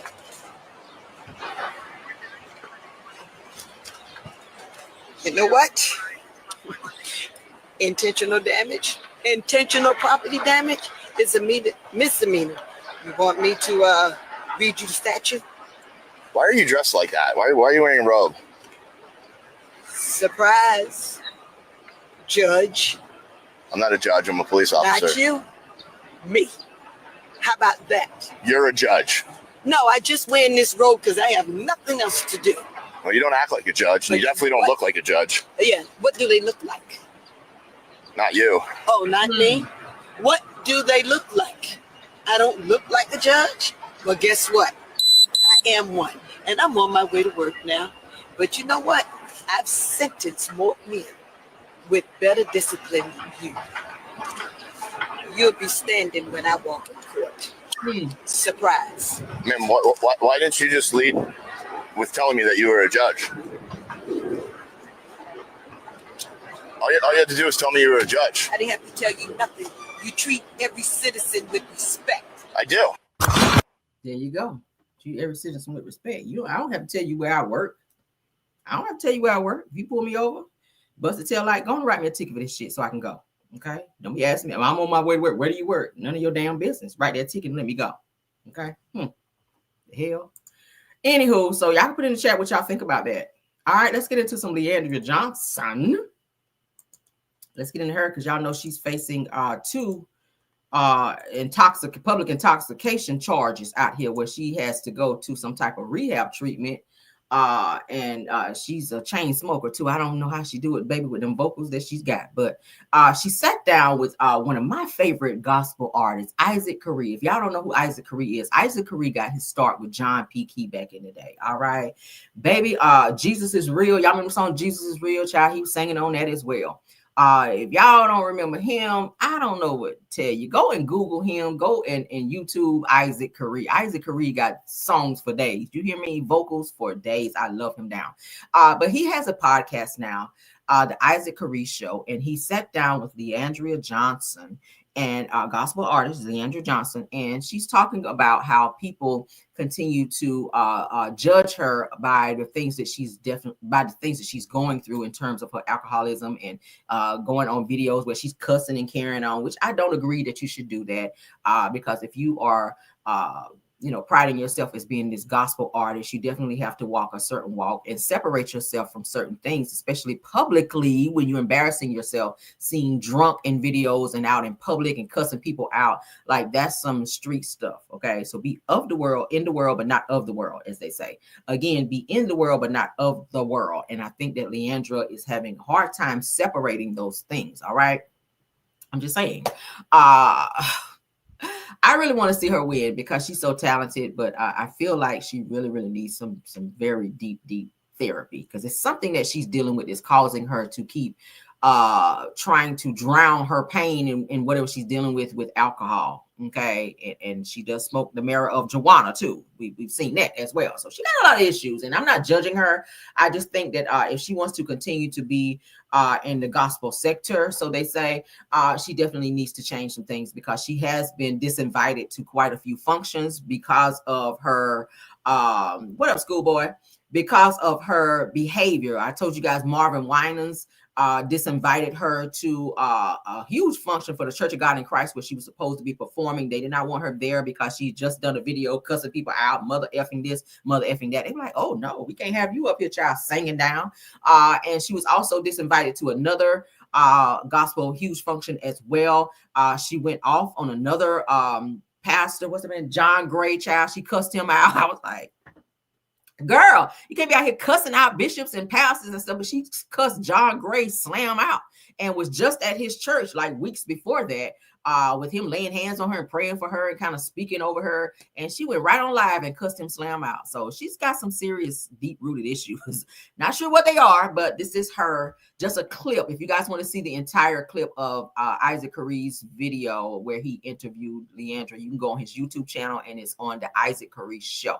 So let's get into just this clip that I pulled that I want you guys to see. I know people are going to try to pick this apart and say she never took accountability and responsibility for the role that she played. But what does that sound like? What does that sound like? Absolutely. I mean, what do you want me to say? Well, Lee, let me say this. This is what I've learned. No. I'm saying, look, I want you to look back in that same damn camera and ask that question. What else do y'all want her to say? What do you want me to say? She said that. I messed up. I did. I really did. I put my family in danger. I put myself in danger. I could have killed somebody. Yo.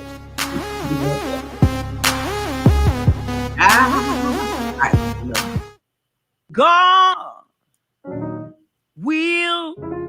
Okay, so we know the singing part. Let me see. It's another. Yes, I am making the steps to change and do better, but it ain't gonna be on your time. There it is. That's it. Cause he's still dealing with me. Okay. He dealing with us all. All of us. And my time may take longer than your time. This ain't a problem for you. My problem is not a problem for you. But you're probably over there fat. I'm fat, girl. And greasy. About to die. You know the doctor told you to stop. And you still eating. I'm not still eating. I can't do it. I can't do it. Yes, I am making the steps to change and do better. But it ain't gonna be on your time. There it is. Cause he's still dealing with me. Jesus. He dealing with us all. All of us. And my time may take longer than your time. This ain't a problem for you. My problem is not a problem for you. But you're probably over there fat. And greasy. Girl, not greasy. About to die. You know the doctor told you to stop. And you still eating. All right. That's like so y'all want to see the interview in its entirety, girl, head on over there on YouTube, girl, to the Isaac Caree show, because she is going off. She cussing a little bit too. Y'all just heard I played. All right, so damn is not a bad cusser, but when you are, it just kind of hit different when you hear it from somebody who's in the gospel sector, who's supposed to be the saved individual that you kind of hold up here. Okay, I would not want to hear Marvin Winans in the interview. Yeah, and this damn so and so. Yeah, you wouldn't want to hear that from Marvin Winans or somebody like that. You know what I'm saying? Juanita buying no more motherfucking sheets. Like, you don't want to hear that, because that it wouldn't hit right. What? Let me stop. So yeah, y'all can head on over there, child. Y'all want to hear Juanita Biden saying no more motherfucking sheets. All right, put the motherfucking sheets down. All right, no, you don't want to hear Juanita Biden on that. That wouldn't hit right. But yeah, let's get into this next topic, okay? Because this might save somebody's life. Y'all know we all about saving lives and whatnot. Okay. Thank y'all all for being in the building. I saw Schoolboy crept up in here. She said, good morning. Good morning. Y'all check out all these content creators, child, because they be over here supporting, and I love it. All right, so imagine being in a situation. Now, y'all know usually when it's a situation emergency, you have to call 911. Most of the time you're calling. So now they have a feature where you guys can now text, all right, which is a great thing. Somebody break in your house, you want to be, yes, 911, I live at 947. You don't want to be like that, baby. You want to most of the shit gonna be misspelled, because when when things are heightened and you scared, you ain't gonna be spelling right. Okay, you're gonna be over there like Tisha. You're like, where are you? Where are you? Oh my gosh, she misspelled this. So you're gonna be typing over there like Tisha, because all her stuff be misspelled. Okay, was that a read?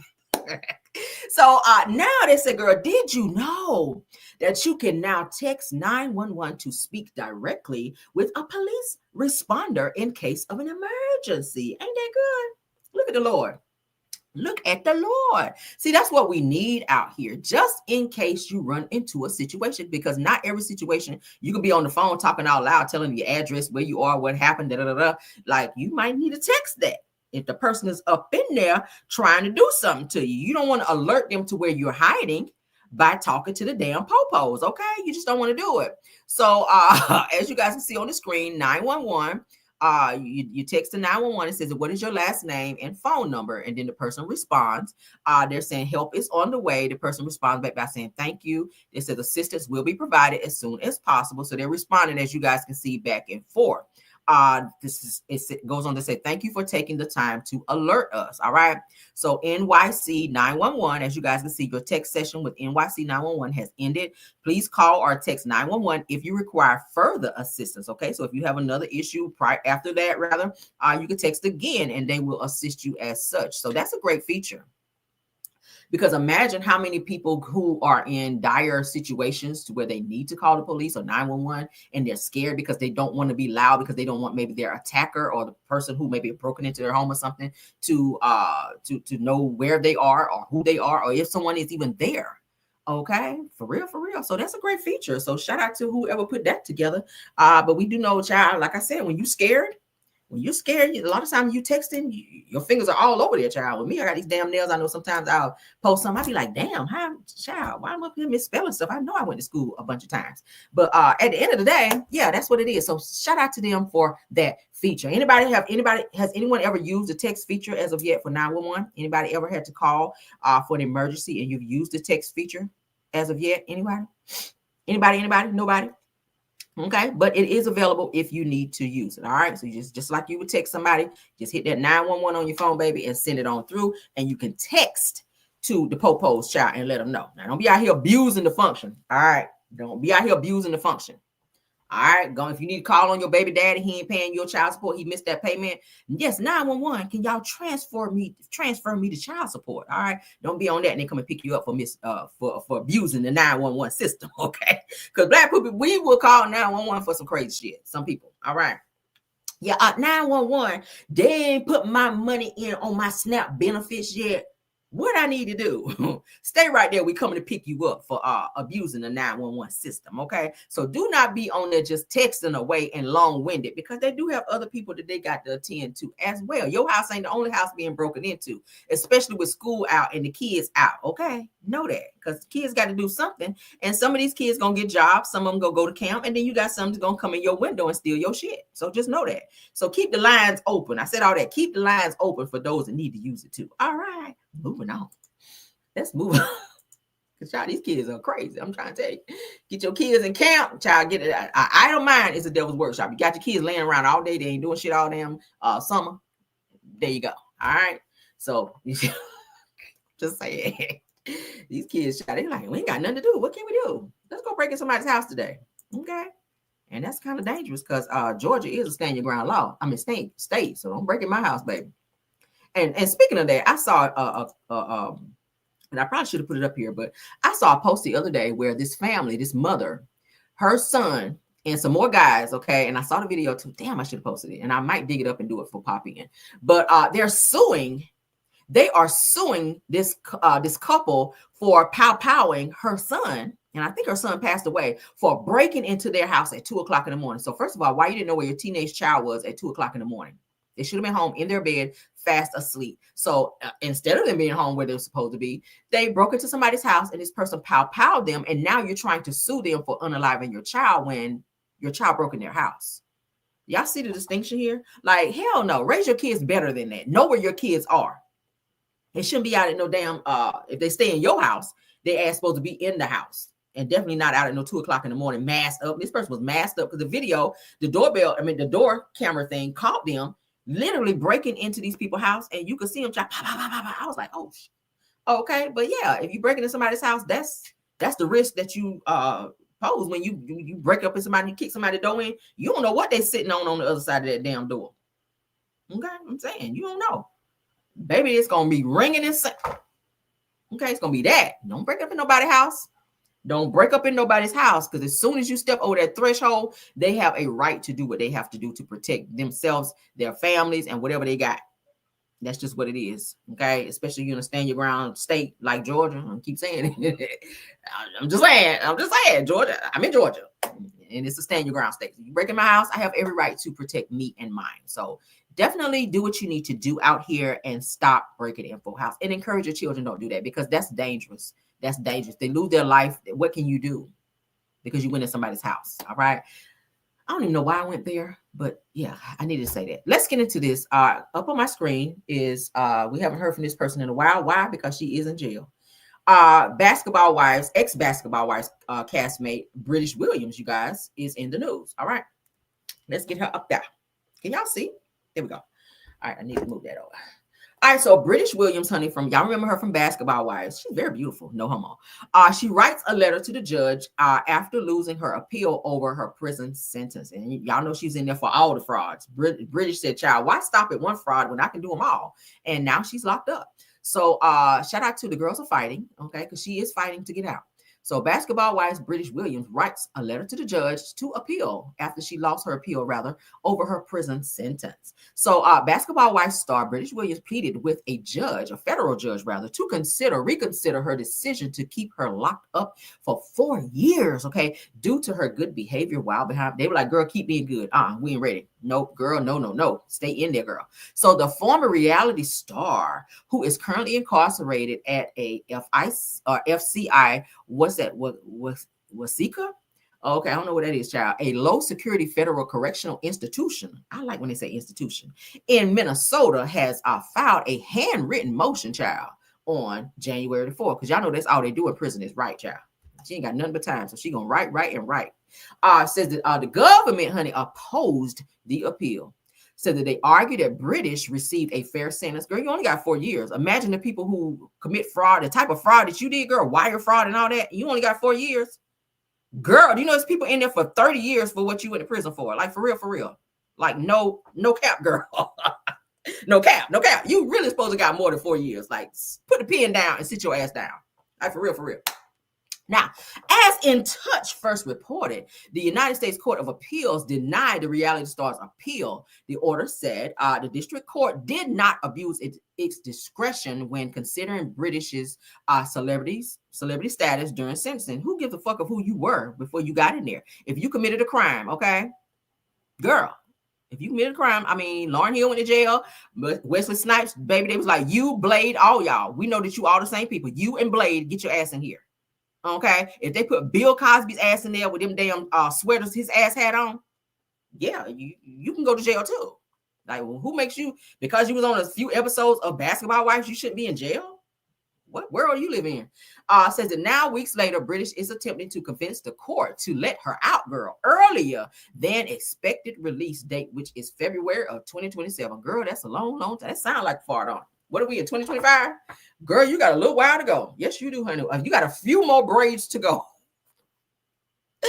Oh, girl, you're going to have the fish shoulders, girl. You're going to be sitting between Big Bertha and them legs while they braiding you down, girl. Yes, you will. You got 2 more years of that shit. So sit in there, girl, and write some more stuff. And yeah, and then her ex-husband, how about he was on the fraud shit with the PPP loans too? Y'all know I talked about that. His ass is locked up too. So now your daughter is being raised by your mama, because you and your man out here on the fraud, girl. Okay. And the crazy thing about it is they gave you an ankle monitor and you were trying to be a little haughty, like, I'm a celebrity, like, take this shit off. Like, why? You weren't supposed to leave the state. And I remember this because I talked about it. British has this thing about her to where she feels like she is above everybody and that she shouldn't get the same time or whatever that everybody else get for the same crimes that she committed. Okay, you really think that you are somebody out here, girl? Like, you really are nobody. But anyway, her baby daddy is in prison right now for the same mess, for PPP loan fraud, y'all. Like, what were you thinking? Now your daughter's growing up without you. You missing moments in your daughter's life, and I think her daughter's only like 6 or something like that, 6 or 7, like little girl. So you missing moments of your daughter's life, you and the father. Because at one point I was like, great, they locked her up. I was like, okay, great. Maybe the father could just raise the baby. Then he got in the news for doing some fraud stuff as well. So like, girl, sit down. You only got 4 years. It sounds like a lot. Okay. It sounds like it's not a lot, but when you're in there, I guess it is.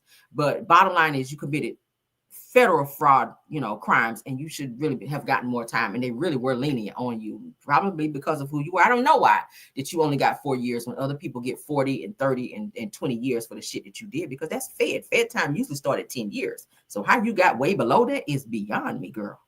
I don't know who lips you put your I don't know who mouth you put. I don't know who you put your mouth on to get that kind of time. That's all I'm saying. Because most times, who you counting some money out to get that kind of time. That's all I'm saying, girl. You did something, allegedly.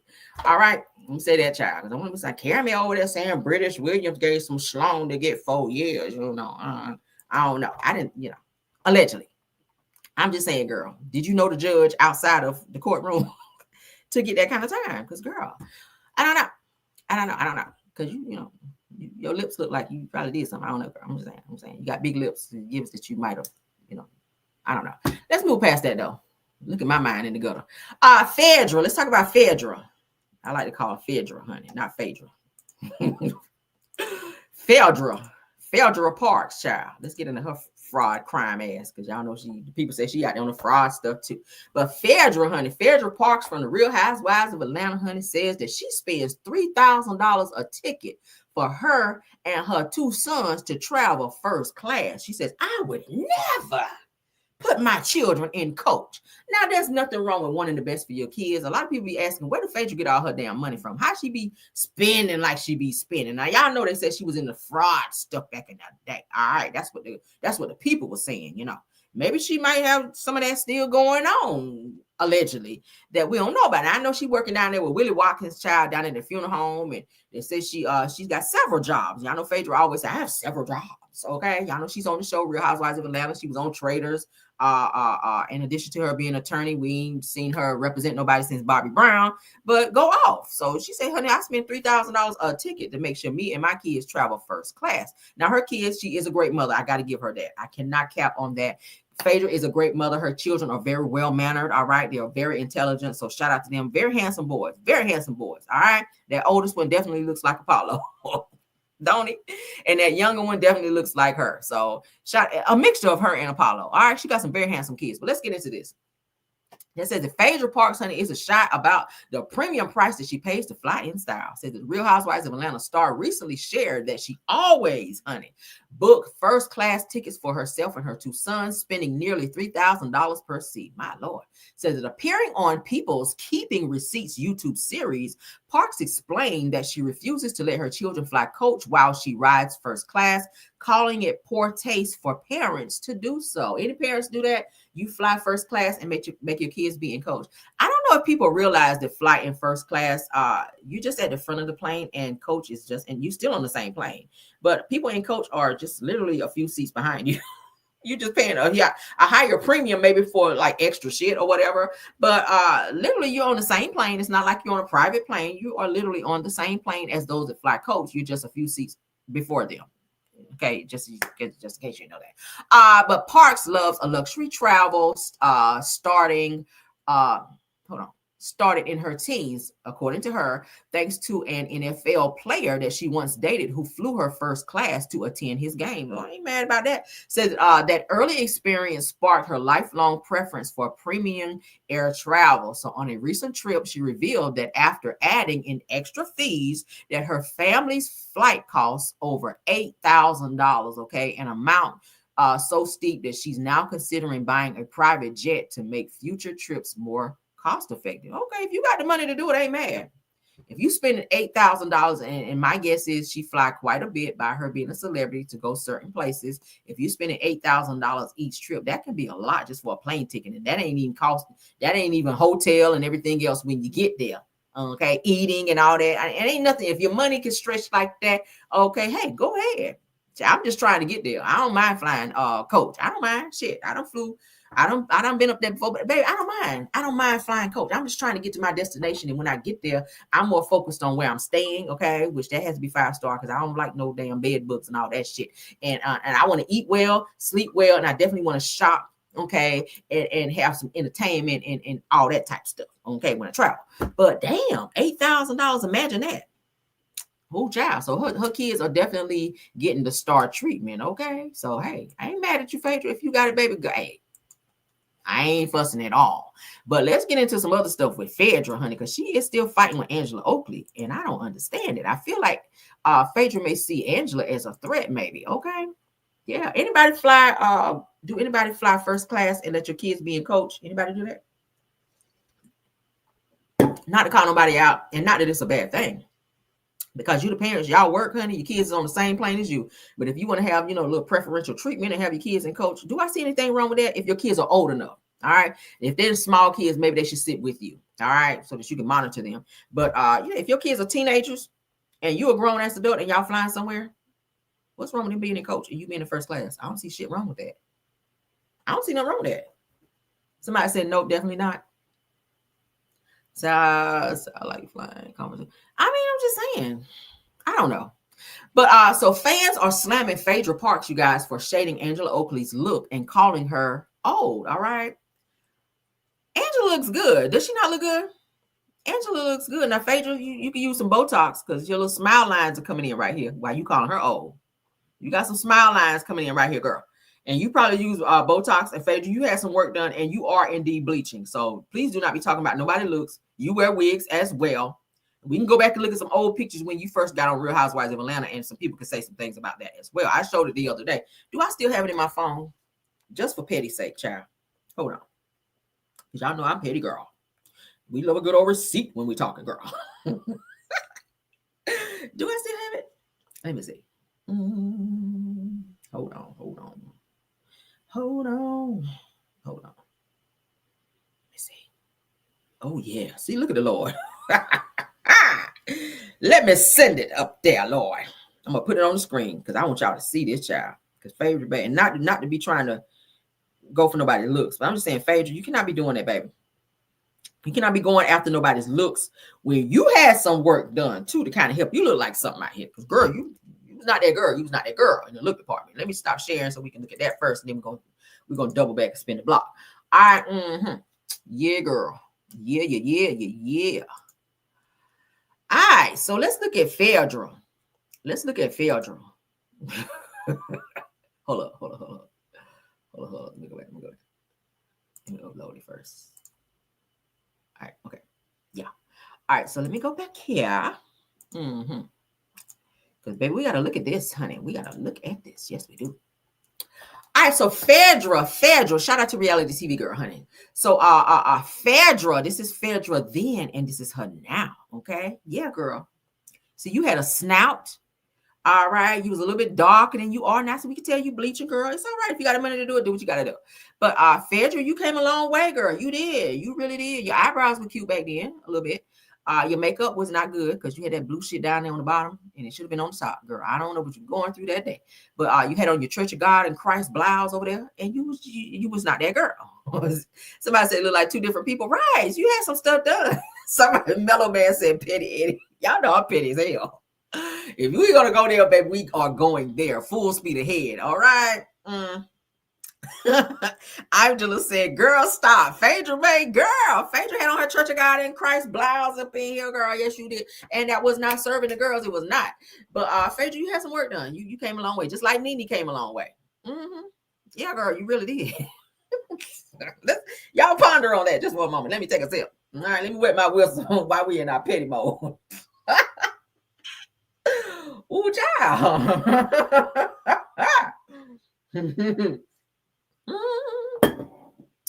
Ooh, Lord. Like they say in church. Ooh, Lord. Phaedra.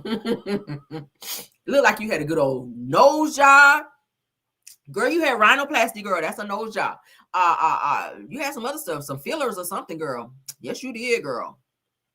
Yes, you did. You could have had a forehead reduction too. You could have got that. Yes, you could have, but you didn't. Look like you had some brow tinting. Okay, them big ass lashes you got on. Yes, girl. You got on your blonde Kim Zodiac wig over there. Yes, you do, girl, on your now side. But girl, you was a total mess over there with them prom earrings on the then side, girl. You were. But you cannot be talking about nobody how they look. Because you was not a looker back then either, Phaedra. So you came along. The Lord used somebody to help you get where you are now. So let's not do that, Phaedra, because we can call you out too. All right, so let's get back to the mess. We had to put that up there because people be trying it, child. You've tried it right there, Phaedra. You tried it, girl. All right, so let's get to this next topic. All right. So, Lord. Ooh, child.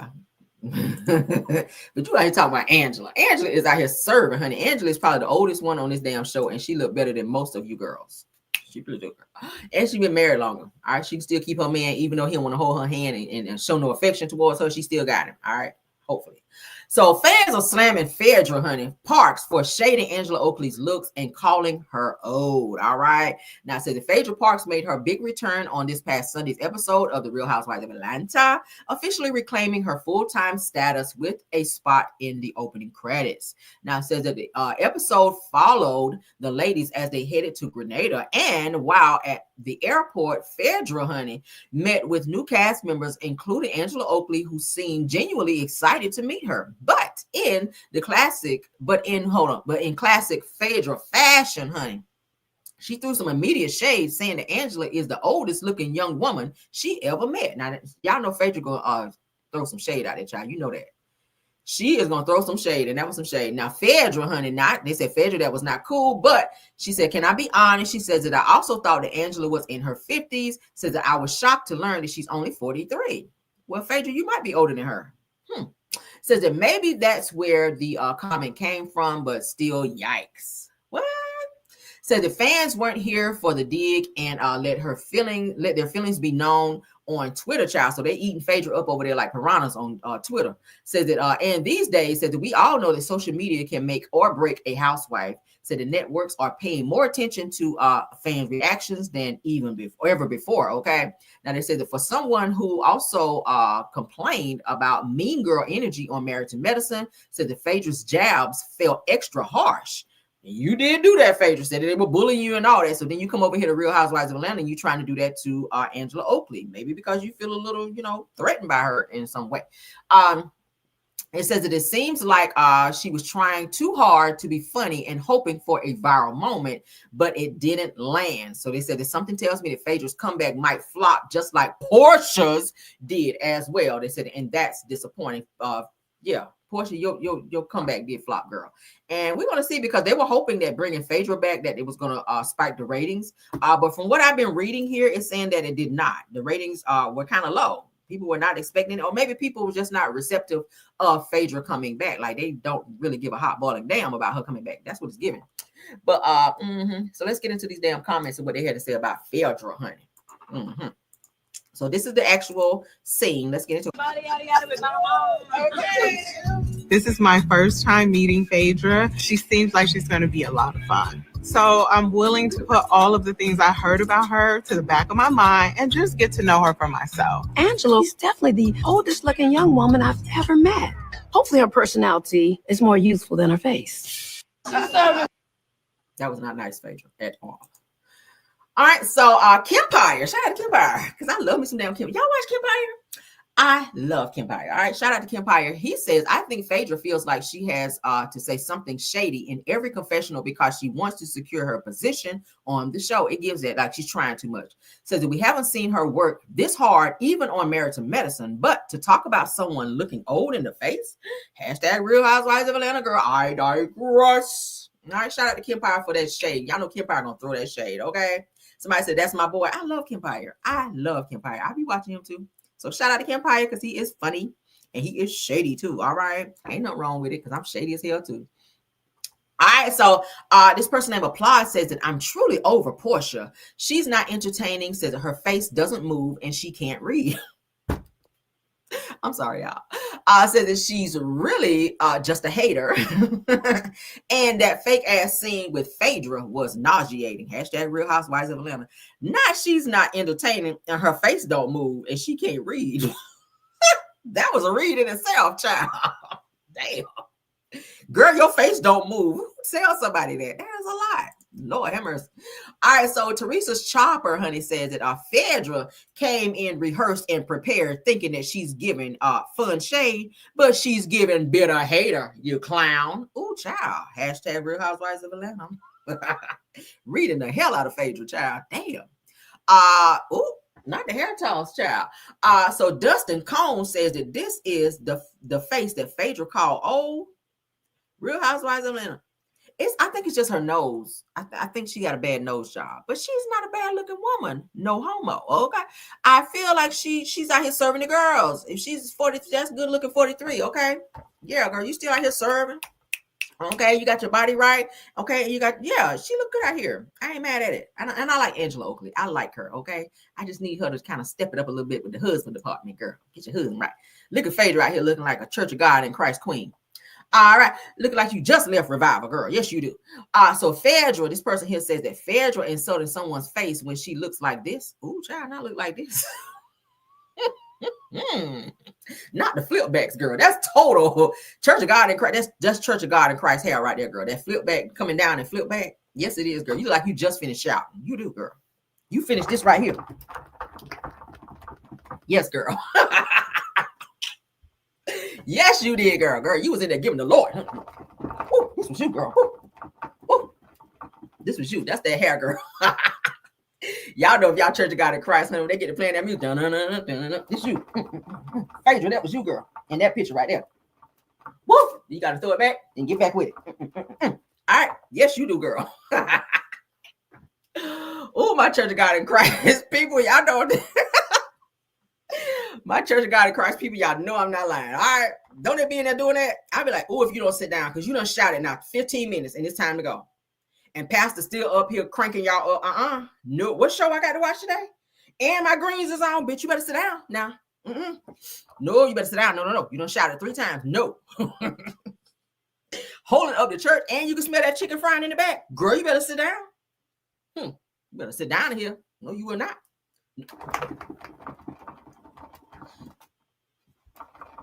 You better sit down here.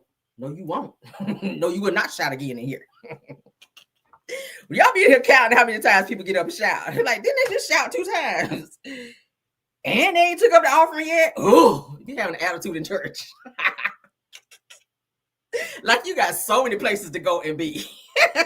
And they ain't took up the offering yet? Oh, girl, you need to sit down. Oh, Lord. Lord, you need to sit down. Oh, it's not that serious. Like, girl, what did you go through this week at work? Girl, what did you go through this week? Oh, why is you shouting so much? Lord.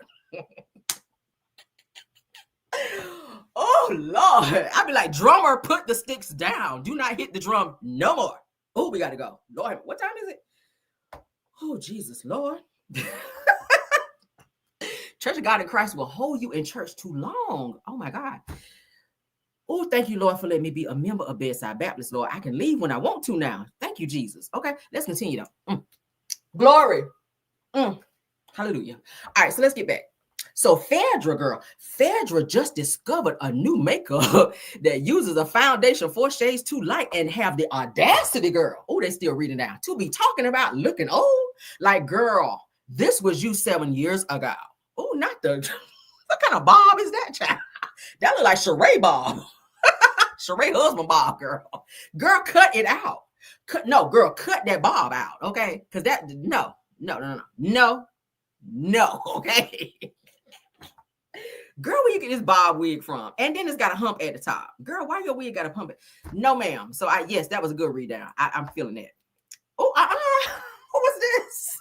That said, Phaedra, girl, is coming for Angela's face card while she walks around looking like a freaky grandma is comical, not a freaky grandma, girl. Lord, why? Why are y'all this way? Hashtag Real Housewives of Atlanta. Why are y'all this way? A freaky grandma? Lord.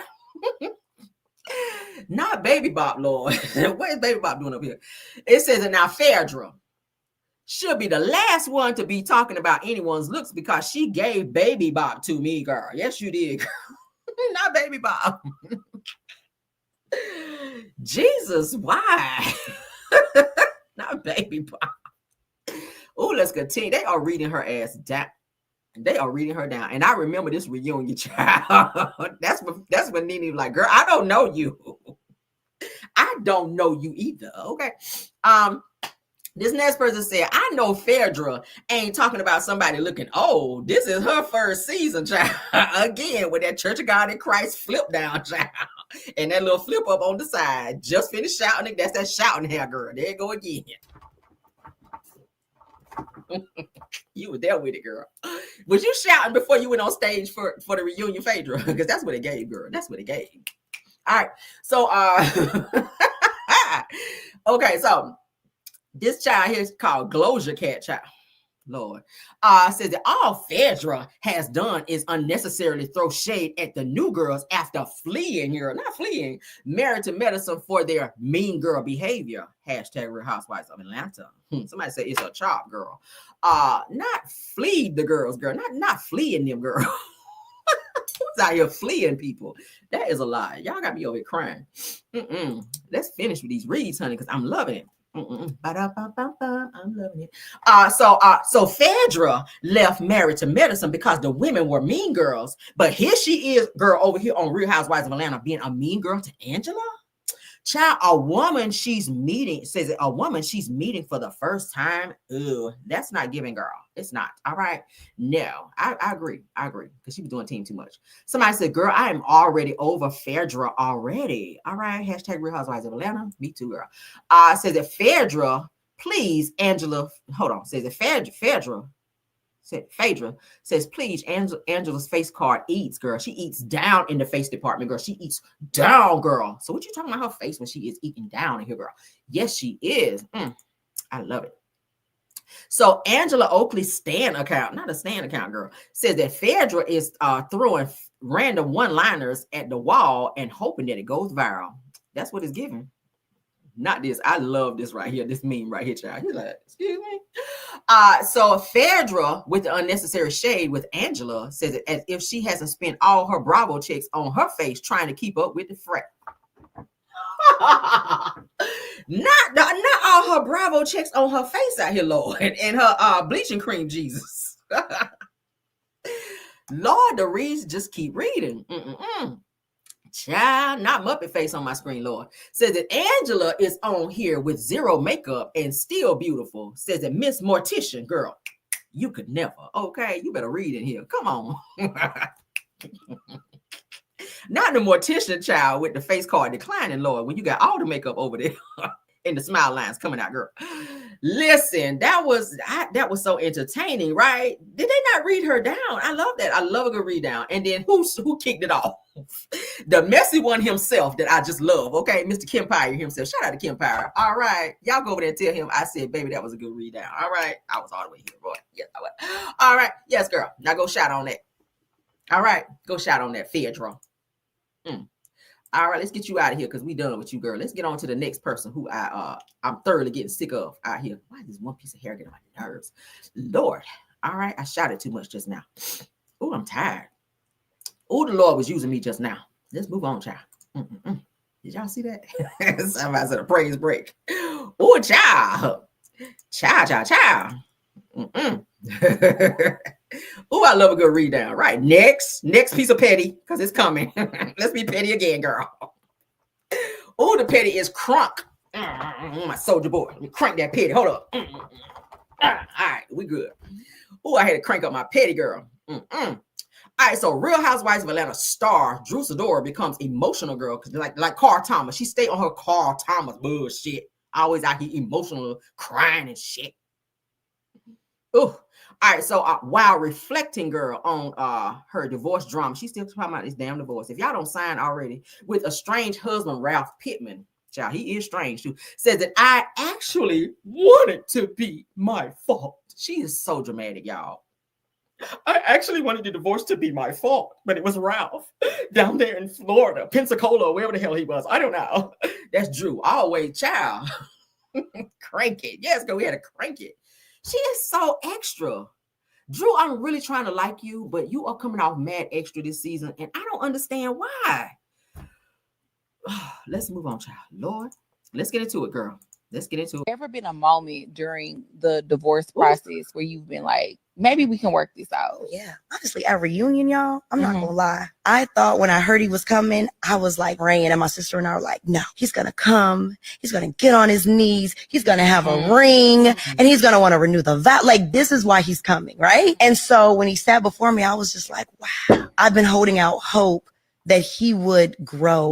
So do I stay in this vicious cycle for the rest of my life, knowing that I'm going to feel like literally what feels like a prisoner? I always pour into women when I can feel your energy and I can see your energy. You are an amazing woman. Never let a man who couldn't reach where you were at and your understanding and your forgiveness make you feel like you're less than. Has there ever been a moment during the divorce process where you've been like, maybe we don't want to rise to the occasion and do the work? Like, I'm actually willing to work this out with you. Oh, you don't want to do the work. Let me tell you something so deep, because you're right on track, right? And I appreciate that because I felt it in my spirit, and I'm going to try not to cry. Feel it in your spirit, girl. And you're going to try not to cry, but you're going to cry. Drew is going to always cry in the interview. I don't care if it's a happy moment. Drew is going to cry, okay? Y'all know she's an actress, okay? Y'all know she's an actress. And she was doing her real good acting, honey, in the TLC movie. I will never forget it. Great shout out to you for that, because you did great acting in that. But Drew's an actress, so she is going to always make time to cry. Let's continue. Right, but honestly, like Here it come. Oh, can we get some tissue? I actually wanted it to be my fault. Then I can actually go and work on me and excuse his behavior, and this will work out. So I wanted it to be me. When you start to elevate, it's like you hold your hand out, but after a while you can't keep pulling that weight because the weight makes you break. Yeah. I don't want to rise to the occasion and do the work. Like I'm actually willing to work this out with. Shut up, Drew. Like you ain't been out here tongue kissing Ty and carpet munching. Shut your ass up. You want to cry in every interview like it's everybody else except you. You had your part in this bullshit between you and Ralph, just like Ralph was doing stuff too. Both of y'all were doing stuff. And I feel like you were trying to outdo him, but he was like, hold up, I got another hole in my spirit. Let me come up over here and show you what I can really do. Okay? Yeah. You said he was bringing women in the basement and everything. Y'all were trying to out-hoe each other and it didn't work. Okay? He won and you're bitter and you're mad and crying in interviews. And he is sucking it up. Every time you do an interview and you cry, it's another notch on his belt because that's what he wants you to do. And that's what sorry ass, narcissistic, bitch ass niggas be wanting to do to women that act that way. You married somebody that you did not know. And I keep telling y'all, what is wrong with dating? Dating is the fun part of it all. Drew met Ralph, and he even said it in the interview. They met, 3 months after he dropped down on the knee and proposed. 6 months after that, they were getting married. And shortly after that, 9 months after, she found out she pregnant. So it's like everything was just like that. You didn't have time to date this person, learn who he was, and find out. Dating is the fun part. Girl, get some stamps on your passport. Go places. Okay, if you want to spend a night or two, you grown, do what you do. I don't want to tell nobody what to do.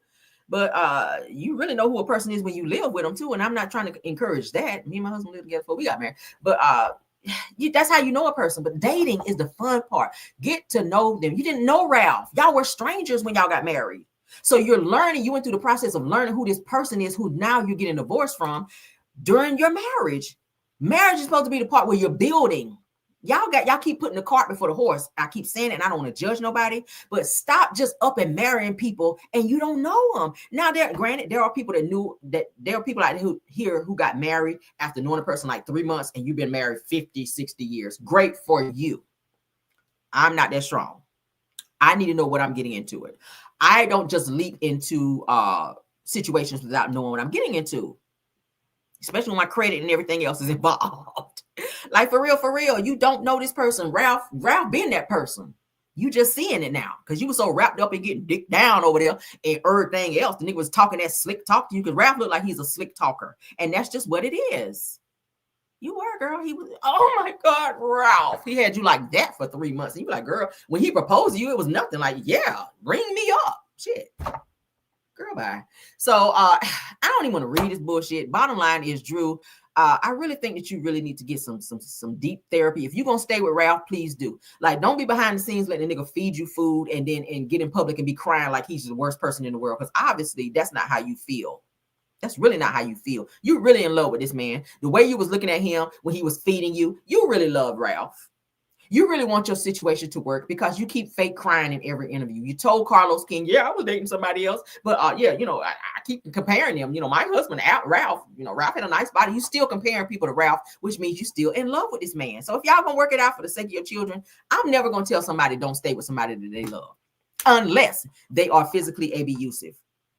If they're physically or abusive in any type of way, okay, yeah, don't stay then. But if you can work the situation out, y'all had a little, you know, moment to where, because you know, absence do make the heart grow fonder, but y'all can't be absent because the nigga down in the basement.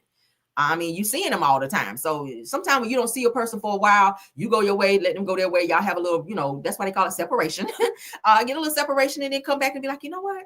Things weren't really that bad. And I miss you. You got to miss that person. Okay. If I don't miss you, then yeah, if I'm seeing you every day, yeah, nigga, I'm still mad from yesterday. I'm still mad. Yeah, I'm still mad at what you said 2 weeks ago. I haven't had a chance to miss you to let that kind of swirl in my mind and be like, you know what? Maybe I want to give them a second chance to spin the block. I'm not a spin the blocker type of person. If I cut your ass off and I don't be with you no more, it's that.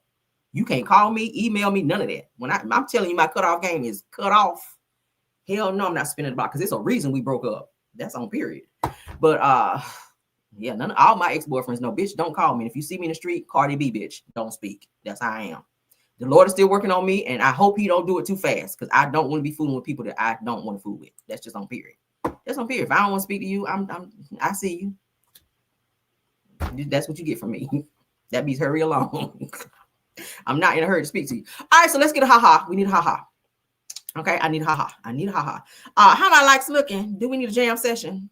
I think we talked about that. Somebody said so deep on the beach. Mellow Man is crazy. All right, Mellow Man is crazy. Shout out to Mellow Man in the chat. All right. Do we need a mods? Let me know. Do we need a jam session? I feel like we need a jam session. I think y'all told me a while back, but I kept talking like I ain't see it because y'all know I get into my mode, honey, and it's the only thing that's spinning over here is okay. Yeah, tell him, Mellow Man. The only thing that's spinning over here is my damn tires. I ain't spinning block on nobody because you the same damn person. Hell no. Somebody said yes, we do need you. All right, let's get it. Let's get it. I got some twerking me. I done shouted. I can twerk too. All right, from twerking to shouting. Let's get it. All right, boom. Hey, hey. Caramel on the ones and twos. Let's go. Hey, hey, hey.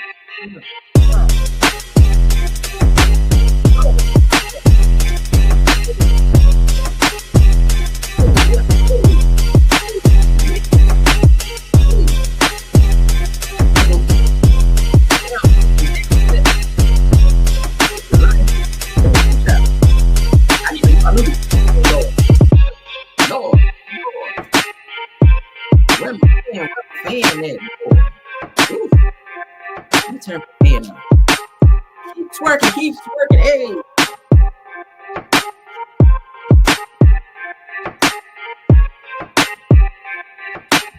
Keep twerking, get him, hey.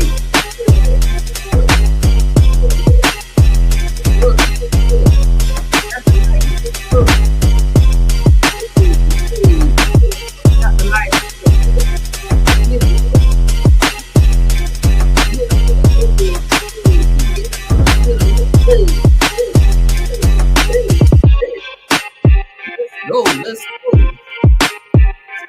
Tap the like.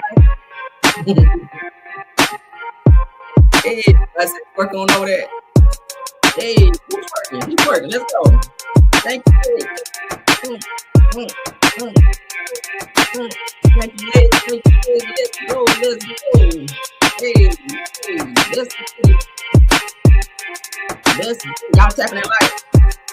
Y'all dancing to tap the light now. Y'all just dancing. The goal is to tap the light. Y'all just get dancing and forget to tap the light. Who y'all so bored in it? Oh my God. Tap the light. You can dance, tap the light. Okay.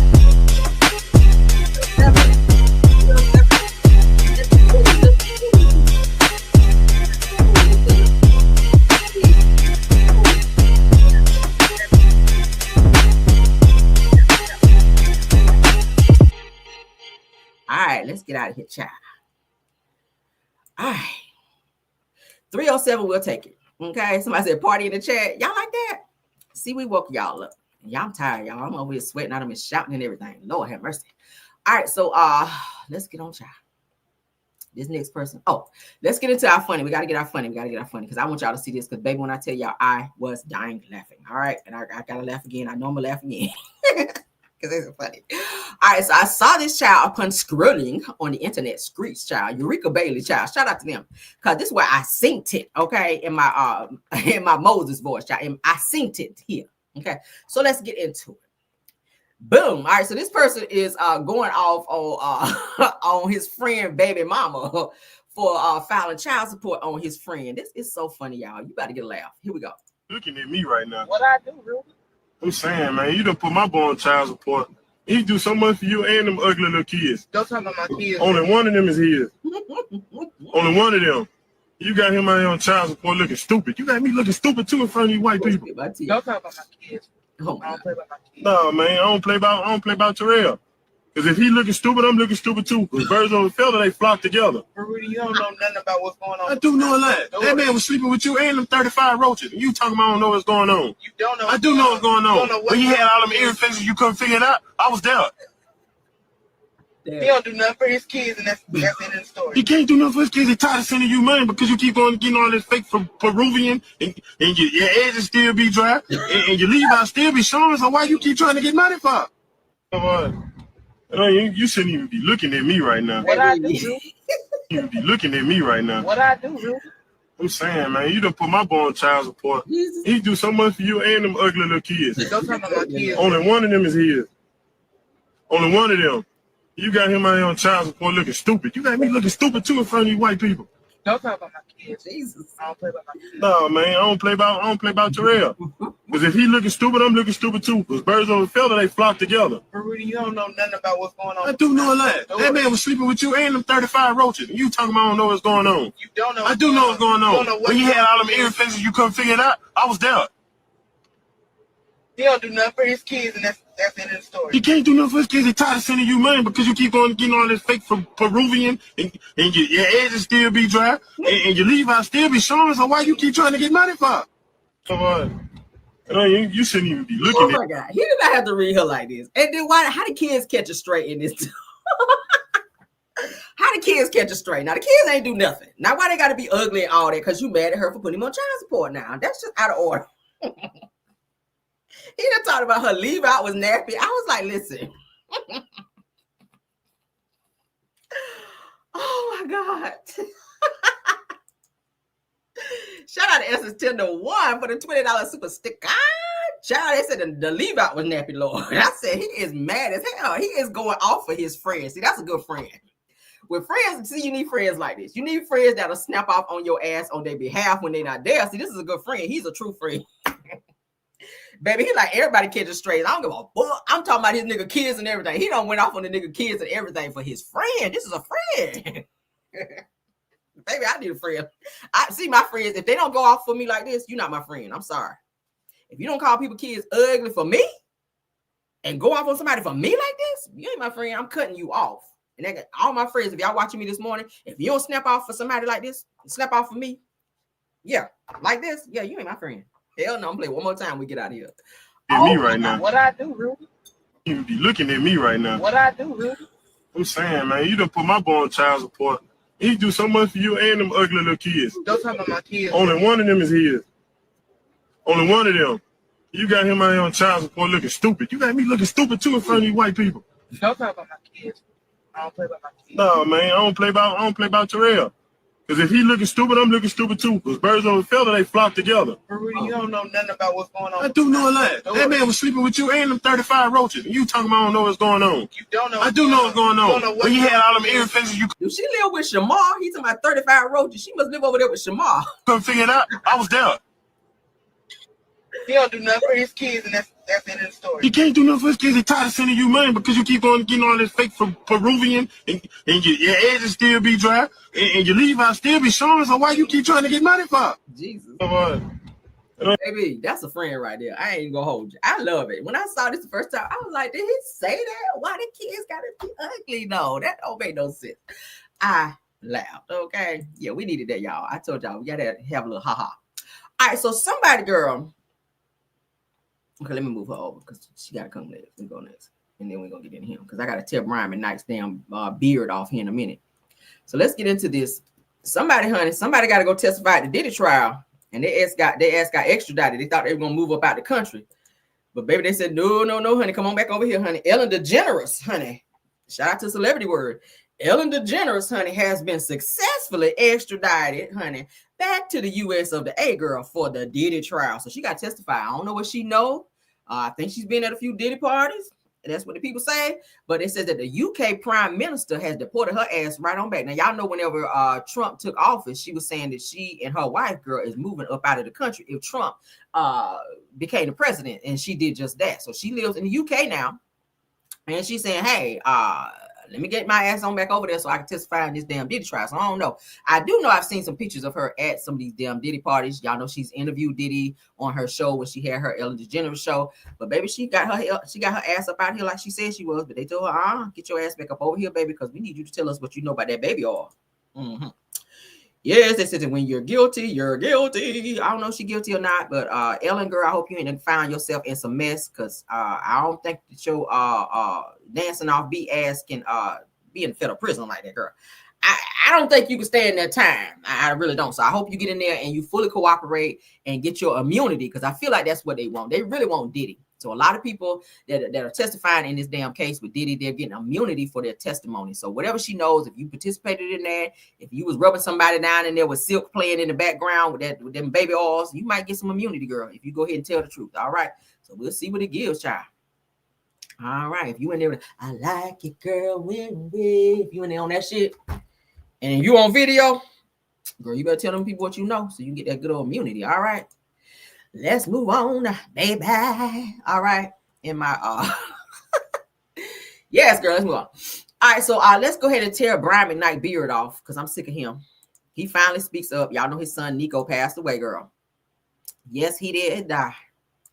Let's go on and tear his damn beard off because I'm sick of him. Now he want to speak up. We didn't want to hear you then, and we don't want to hear you now. All right. Let me go and tear your beard off. I'm about to yank some ass hairs out. We about to get all that. Okay, you about to get a full body wax because I'm about to tear you up here in a minute because I'm sick of you. All right, so Brian McKnight, honey, breaks his silence on his son Nico's cancer unaliving and slams Nico's mother and his own brother Claude McKnight for saying that he is tasteless for speaking out on TikTok, telling everybody about Brian McKnight's son Nico passing away.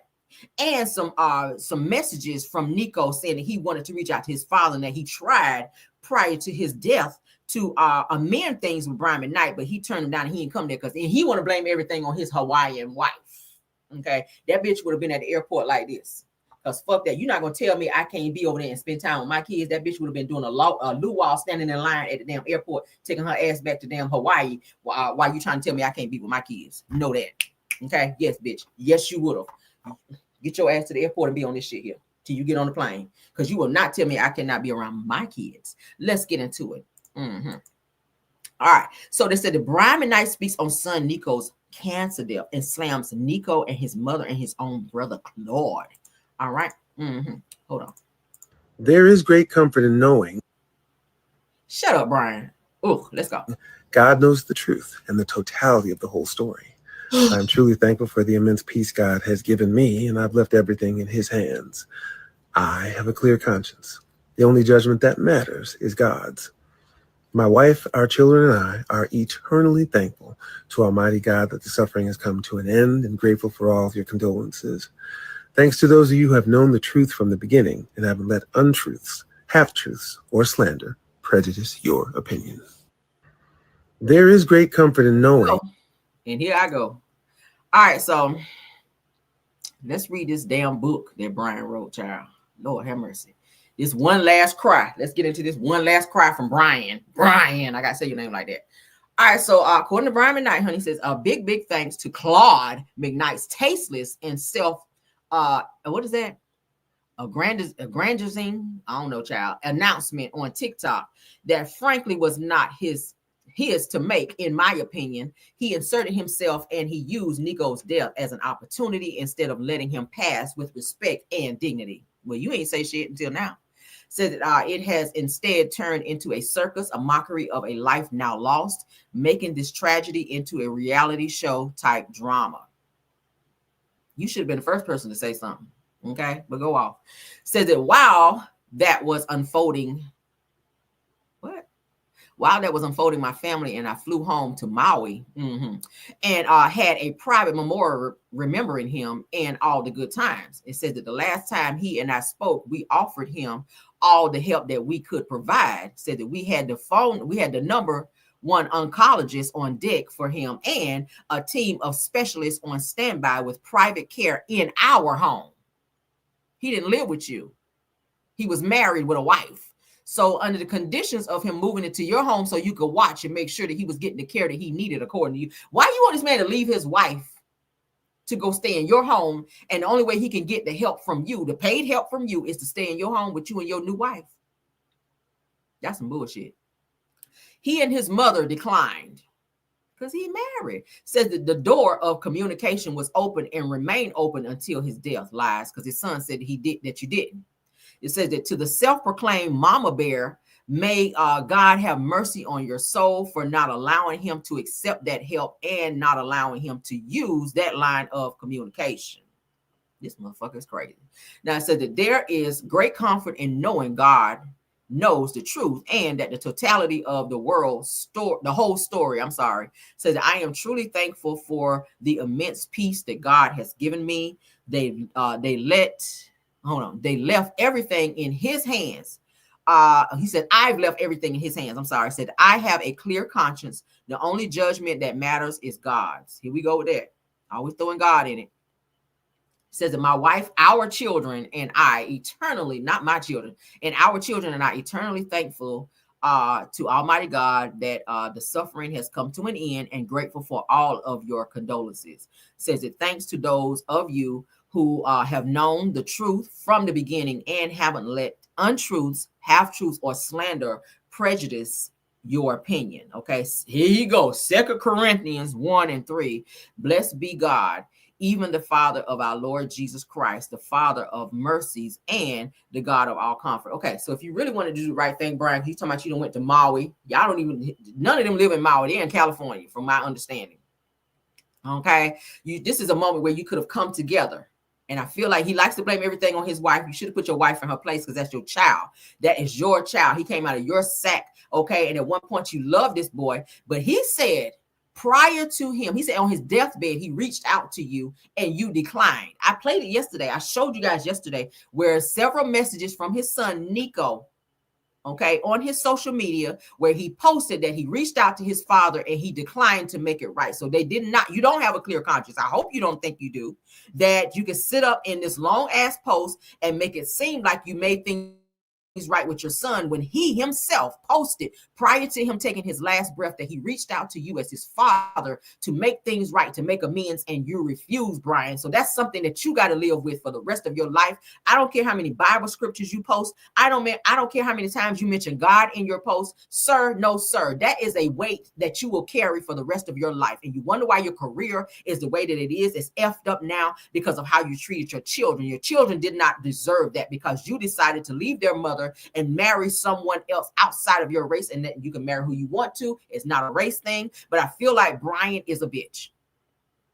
Yeah, I'm not cleaning it up. I said it. I stand on it 10 toes down. Let me borrow somebody else 10 and we'll make it 20. I don't give a flying fig what your wife told you. I don't care how you felt. I don't care the differences between you and your son. You make amends. And for you to fly your ass to Maui versus flying where your immediate family is, and say to your ex-wife that you share a child with, regardless to the differences between us, let's come together to celebrate our son.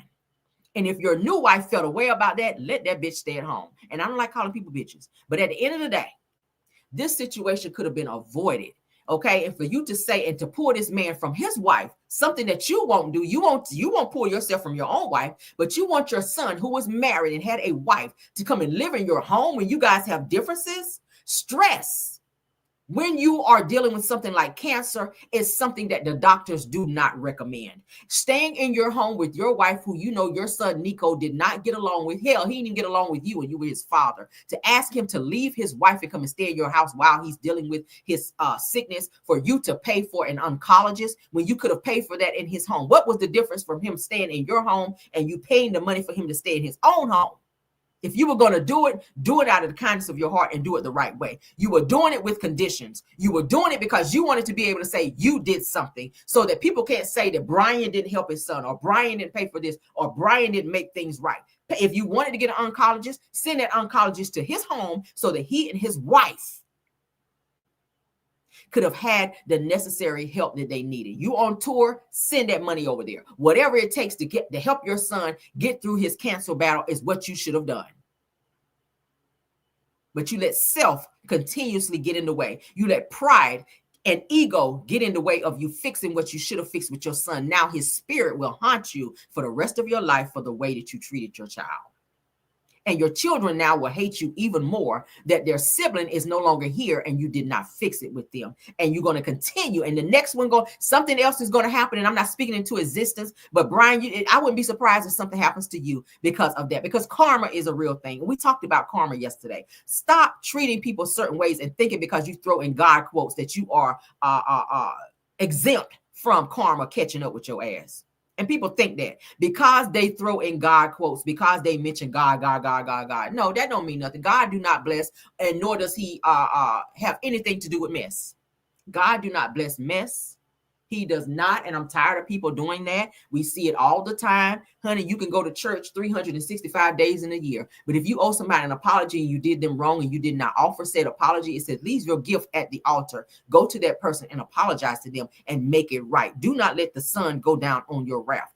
How many times has the sun gone down before you've spoken to your son, your children, and made it right? And if you can lay your head on your pillow every night knowing you owe someone an apology, you are a special kind of person. That go for anybody. I ain't just talking about Brian. That go to anybody. Stop thinking that because you go and do this half-ass prayer and apology and you apologize to somebody, Lord, I apologize to this person. No, would you apologize to the Lord? Go to that person who is still breathing and have breath in their body. You go to them and fix that. Now his spirit will haunt you. Every time you close your eyes, you're going to see your son, Brian. That's why people ain't buying your damn tickets now to come and see you. And it's sad because you have a great gift. So did the devil. So did Satan. Okay. Satan was the #1 angel over the music department in heaven. But when he showed his ego and that other side of him, he got kicked out. And just like you're getting kicked out of the industry, slowly but surely, people are not seeing it for you. Period. Great singer, great gift. Satan had it as well. Satan had it as well. Many gifts. Could play every instrument, could sing, all of that. And look at you now. Look at you now. That go for anybody else. Watch how you treat people. Watch how you treat people. I don't like to apologize, but I will. If it means me getting that off my spirit so that I can sleep well at night and to get that person up off me. Because you're carrying, when you owe somebody an apology, you're carrying weight. Suppose that person get into a car accident and you can't get to them in time to apologize. That will carry over for the rest of your life. I choose just to not fool with people versus carrying that. I can release you out my spirit so I can move on with my life. And if I can't get to you, and I know somebody that can, hey, have so-and-so reach out to me, call me. Let us have a conversation. If they choose not to, then I'm going to pray, Lord, release them from my spirit. Because I ain't going to chase you. But I damn sure will replace you. If I'm trying to reach out and apologize and you don't want to speak, fine. I pray, Lord, release this person from my spirit so I can move on with my life and not have that sitting on me. Because sometimes people be mad they don't want to talk when you want to talk, and respect that. Sometimes people want to talk when you want to talk. Everybody's time is not your time. Okay? When you offered him to have him come to your home for the oncologist, maybe it wasn't not the right time. He's already dealing with the stress of knowing he's dying. Respect that. If he said no, understand why he said no. Stop trying to give a person a gift when all you got to do is apologize. You got people that do that as well. Don't give me no gift when you owe me an apology. Put the gift down and vocalize that. I don't know damn gift. Don't take me out to dinner for no steak. I don't even eat steak. Don't give me a gift. Don't buy me a bracelet when you owe me an apology. What is that? Boy, bye. This is so stupid. This is so stupid. This is your blood. I don't like to see people do this. I don't like to see it. Imagine how the funeral is going to be. He probably won't even go to the funeral. This is so sad. And you mad at your brother. You're mad at your brother for coming forward to talk about your son was dealing with a cancer battle and how he passed away. And you're saying, oh, it's very tasteless of you to do so. That it should have come from me because I'm his father. Okay. An apology didn't come from his father. This is so sad. This is Brian McKnight's brother who's speaking. I don't see anything wrong with what he had to say. And I'm going to play it. So all day, I said to myself, I wasn't going to post about this. And as the day wore on, I realized that how could I not post about this? Sad. This morning, I found out that my nephew, Nico McKnight, passed away. He'd been bravely battling cancer for the last 2 years or so. And I have a lot of feelings right now. I'm not going off a script or anything like that. Just going to be raw with how I'm feeling. Nico was one of those amazing kids who was quirky and curious and ridiculously talented. Amazing singer, Well, yes, an amazing guitar player, had a great eye, was a photographer. And just one of those kids that, at least in my estimation, I don't mean to pause, but y'all can go and YouTube and or Google Nico McKnight. This boy play many instruments, but when I tell y'all, he can hit some of them runs better than Brian McKnight. Y'all know Brian McKnight can sing down. And you can't take that from him. He's an asshole, but he can sing down. Nico McKnight could sing circles around his dad on stage. I've seen the videos. I was like, who is this child? And Brian would kind of look at him and smile when they were in a good space. Brian would look at him and smile and like verify, like you killing it. Like you doing it. Brian, his son could sing. But somebody you always wanted to be around. And so it really sucks that he's no longer with us. Mm-hmm. So all day, I said to myself, I wasn't going to post about this. So y'all see that? And I will also say, probably one of the reasons why I wasn't going to post about it is I post a lot of things, but I don't post a lot of really, really serious subject things, or certainly family things. And I wanted to post this about Nico, about his legacy, about how amazing he is, and not about what some of you may have heard about, the family drama that has existed for quite some time in our family. I'm not here to discuss that or to talk about how that happened or why it happened. This is not the time or the place, but what I will say is, in any situation, there's always at least three sides to a story. There's my side, your side, and the truth. And the truth a lot of times is somewhere in between. So here's the thing. And I will also say, I don't know exactly what was going on there. I know what I've seen. I know what I've heard from all parties involved. And I try not to judge. I just try to be as loving to each person as I can be, because apparently there's so much hurt going on, or was so much hurt going on, that a lot of things didn't get resolved. And again, I want to go back to Nico. I know that kid had a lot inside, a lot eating at him for a long, long, long time. That may have contributed to what happened with him. What I do know is he's out of pain now. And so I can rejoice in the fact that he no longer has to go through the chemo and the radiation and everything else. Claude does sing as well. Yes, he does. But I just want to uplift that young man and say we will see him again one day. I love you, Nico. Uncle Claude. Now, what was wrong with this message that his Uncle Claude put out there, Brian? What was wrong with it? And he even went as far as saying, I'm not even going to talk about the things that you guys, the rumors that you guys have heard from our family and all the things that has been said and done. I'm not even going to get into that. I'm just going to really talk about his legacy, which is something that Brian should have done. You should have said that. Thank you for being on stages with me. Thank you for carrying on my legacy of music. Like, that's something that you should have said, Brian, instead of getting on here pointing the finger and being mad at your brother for speaking out. He has every right. He's a part of the family. He had a relationship with Nico. Okay. He had conversations with him. He's speaking from the heart. He said, I'm not even speaking from a script. This is just me speaking out on how I feel about this person, my family member, who unfortunately passed away. That's something that you should have done, Brian. You should have been the very first person to go live. You're a public figure. People want to know what happened. Rumors have been going around that he passed away. So you should have been the very first person to do a video to talk about your love for your son and the legacy that was passed down to him and the fact that you are hurt that he's no longer here. You didn't even have to get into the fact that y'all had issues, because that's not really our business. That's not really our business. I know a lot of people wanted to know, did you make amends? That's not really our business. But the fact that you did not do that, and when you did speak up, you were being a little haughty, and you could tell it was very ego driven.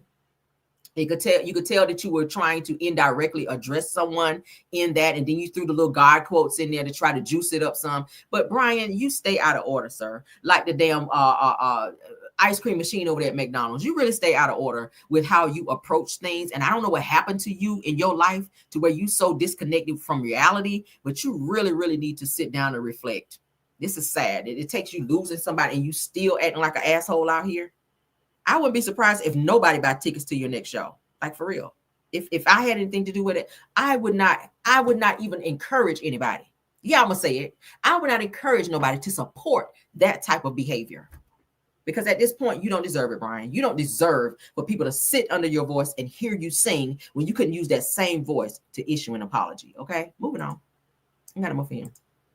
I'm been done with Brian McKnight. Been done. I've been took you out my iPod. I've been stopped listening to you. And I used to like your music, but not anymore. All right, let's get into Candy Billy Goat Burrs. All right, this is gonna be what do I got? I think I got one more. Let's get into Candy Billy Goat Burrs, child. Candy is getting drugged for speaking up and congratulating Todd and his wife Julie Chrisley for being pardoned by Trump, child. So it says the Candy shuts down social users complaining about her congratulating Todd and Julie Chrisley for being pardoned. It says that me being happy for them has nothing to do with my political view. So a lot of people like, Candy, what you talking for? What you congratulating them for? But Candy was saying, hey, look, I've been friends with the Chrisleys like since before all this situation broke out. So I was just saying to them, hey, congratulations on being out. It ain't nothing. It ain't me saying that I'm a Republican or nothing like that now, or that I agree with what they were arrested for. I was just saying congratulations to them. So child, they done pulled one of her damn Billy Goat horns off over here because she decided to congratulate Todd and Julie. So let's get into it. Candy responds, child. Candy says that what's the problem? Says that Todd and I were cool before he ever had any legal issues. She says, I'm sorry that him and Julie are out of jail. Okay, she's being says that we're all so pressed for, says that me being happy for them has nothing to do with my political beliefs. Okay, so she's speaking up because people were dragging her online. I saw some of the comments as well for them going off on Candy about, hey, Candy, why is you going up for them, child? What you speaking up for? Like, girl, be quiet and focus on why your group can't get back together or something, or why your vocals always sound like a Billy Goat when you sing or something, girl. I don't know, but that's what the people saying. Like, girl, focus on your Billy Goat and not Todd and Julie over here, okay? Focus on getting some of that out your voice when you sing, and don't be focusing on Todd and Julie. We don't give a hot damn about them no more. But what y'all think about that? Do y'all think there was anything wrong with Candy coming forward and congratulating the Chrisleys on being out? I mean, those are her friends. It is what it is. Candy is in Hollywood. She know a lot of people. She rubbed elbows with quite a few people, so she probably did know Todd and Julie Chrisley, and her reaching out to them and saying, hey, congratulations on your pardon. Hey, it is what it is. I ain't got nothing negative to say about it. But child, they ate her down on they ate her down over there on social media, girl. They really ate her down. So yes, girl, sorry. Okay, sorry, Candy. Sorry. Every man wants a woman to cook him up a good meal. Yes, girl. All right, that's for you, Candy. All right, let's move on. Ooh, child. Just kicking it. That's for you, Candy. All right, had to put a little Billy Goat on the end for you. Just kicking it, girl. Yes, girl. Yes. All right, so last one. For those of you that did not, if you're not watching Basketball Wives, I'm watching, child. And baby, why did it come out that Jennifer is a little loosey one out here, girl? That she got a lot of wop mouths, according to what Evelyn had to say. Evelyn let it slip out on this past episode that Jennifer had to be in the hospital, girl, because she had some vaginal stuff going on. I said, not the hospital, girl. Not the good old hospital, Lord.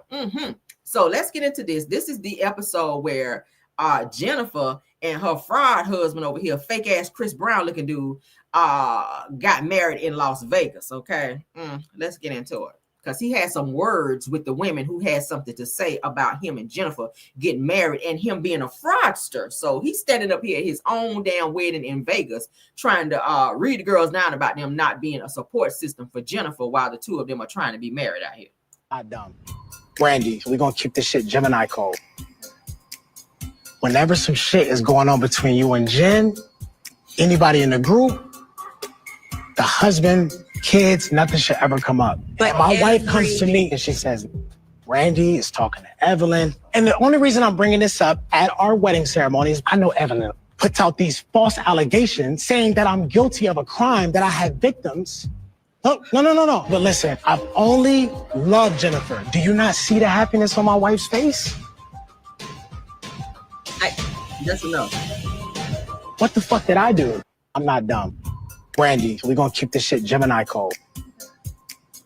Whenever some shit is going on between you and Jen, anybody in the group, the husband, kids, nothing should ever come up. But my wife comes to me and she says, Randy is talking to Evelyn. And the only reason I'm bringing this up at our wedding ceremony is I know Evelyn puts out these false allegations saying that I'm guilty of a crime, that I had victims. No. But listen, I've only loved Jennifer. Do you not see the happiness on my wife's face? What the fuck did I do? I'm not dumb. So yeah, child, Evelyn let it slip out, child. And even Ty Young was like, girl, did you really say that on camera? And I was playing on my phone when I was watching, but even when she said that, I looked up like, damn, Evelyn, because you got a lot of bodies on your body too. And it's giving that Jennifer, she's trying to make it sound like Jennifer was passed around a lot in the industry and that Jennifer had to be hospitalized for some type of vaginal, what did she call it? Some vaginal yeast infection. She had a really bad vaginal yeast infection for messing with somebody that she was sleeping with, and she had to be hospitalized. That's serious, girl. I don't know who you with. That means you unprotected out there, girl.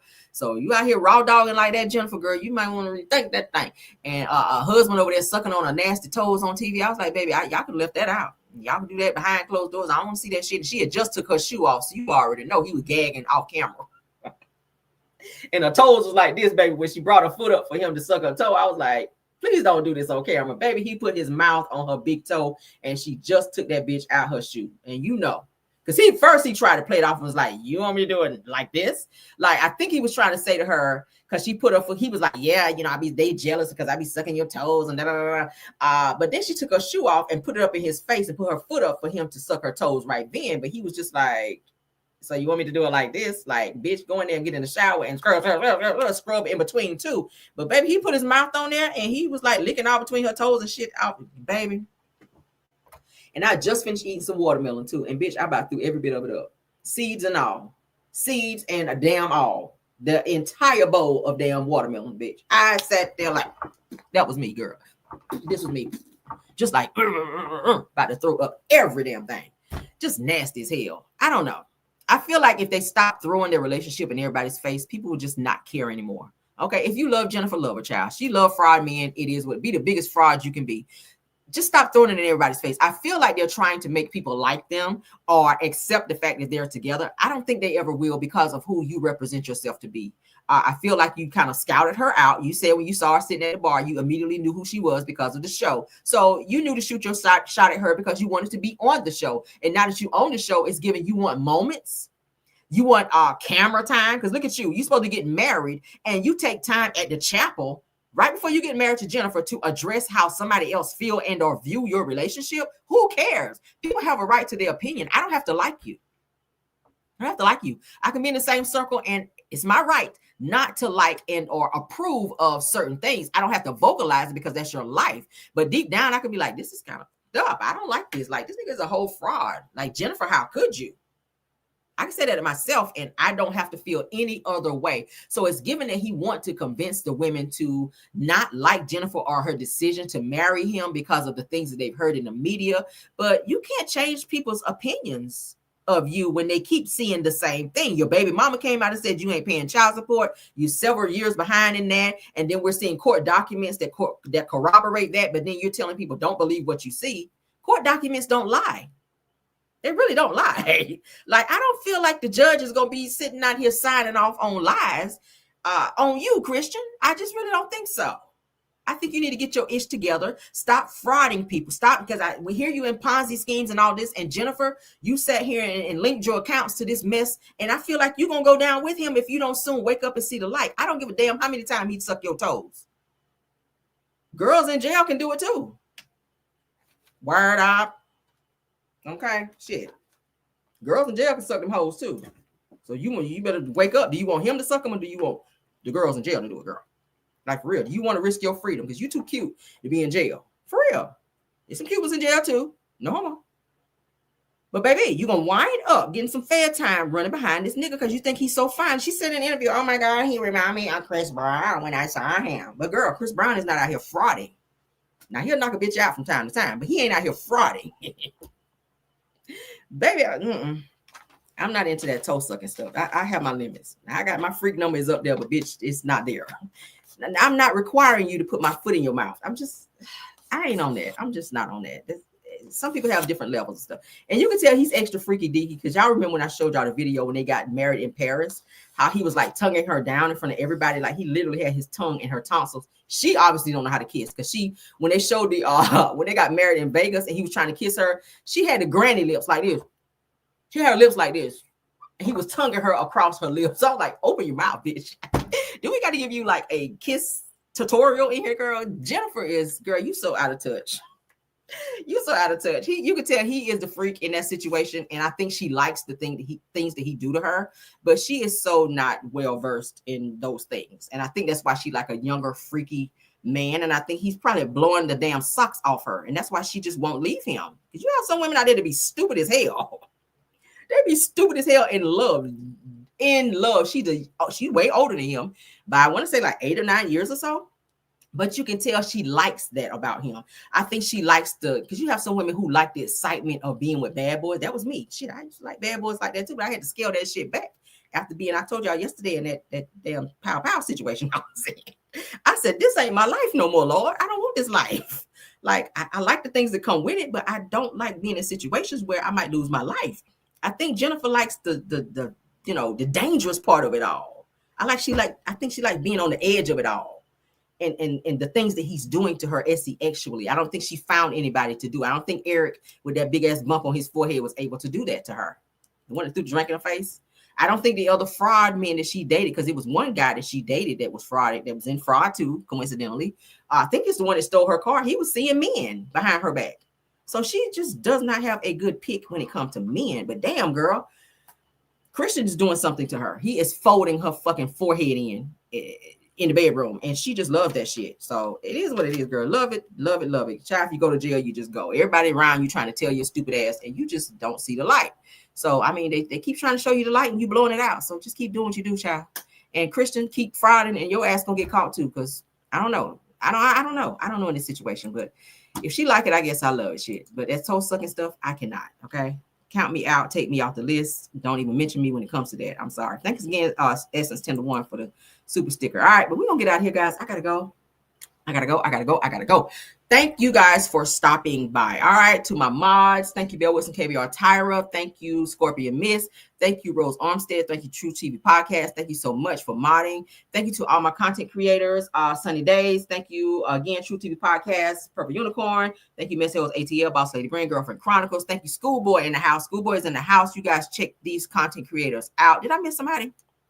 I feel like I missed somebody. Miles, let me know before we get out of here. I don't want to miss nobody because I appreciate you all coming by and supporting. Girl, What's the Tea? I think was in here as well. Thank you for being here, Girl, What's the Tea, for stopping by. Mods, let me know if I missed NT1. I hope y'all enjoyed the show today. Y'all know we act the fool.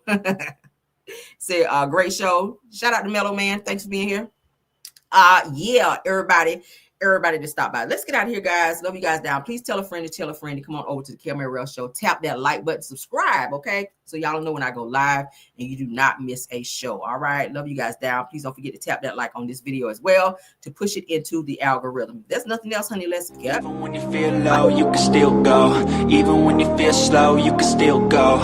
Even when there's no hope, you can still go. I never answer to no, man, I still go. Go, go, go, go. Go, go, go, go, go, go, go, go, yo, go. Hustle hard, hustle every single day. I'll be making moves till I'm buried in my grave. To the system, I don't wanna be a slave. I've been doing shit my way, or the highway. And in the driveway is a nice range. Cause I grind through the climb, I invite pain. You'll never hear me, bitch, nah, I don't complain. Just gotta flip the switch and you can go and obtain anything you want, anything you need. Your mind's got the key ingredient, it's belief. They'll deceive with the negativity, but I just slide right by that energy. Even when you feel low, you can still go.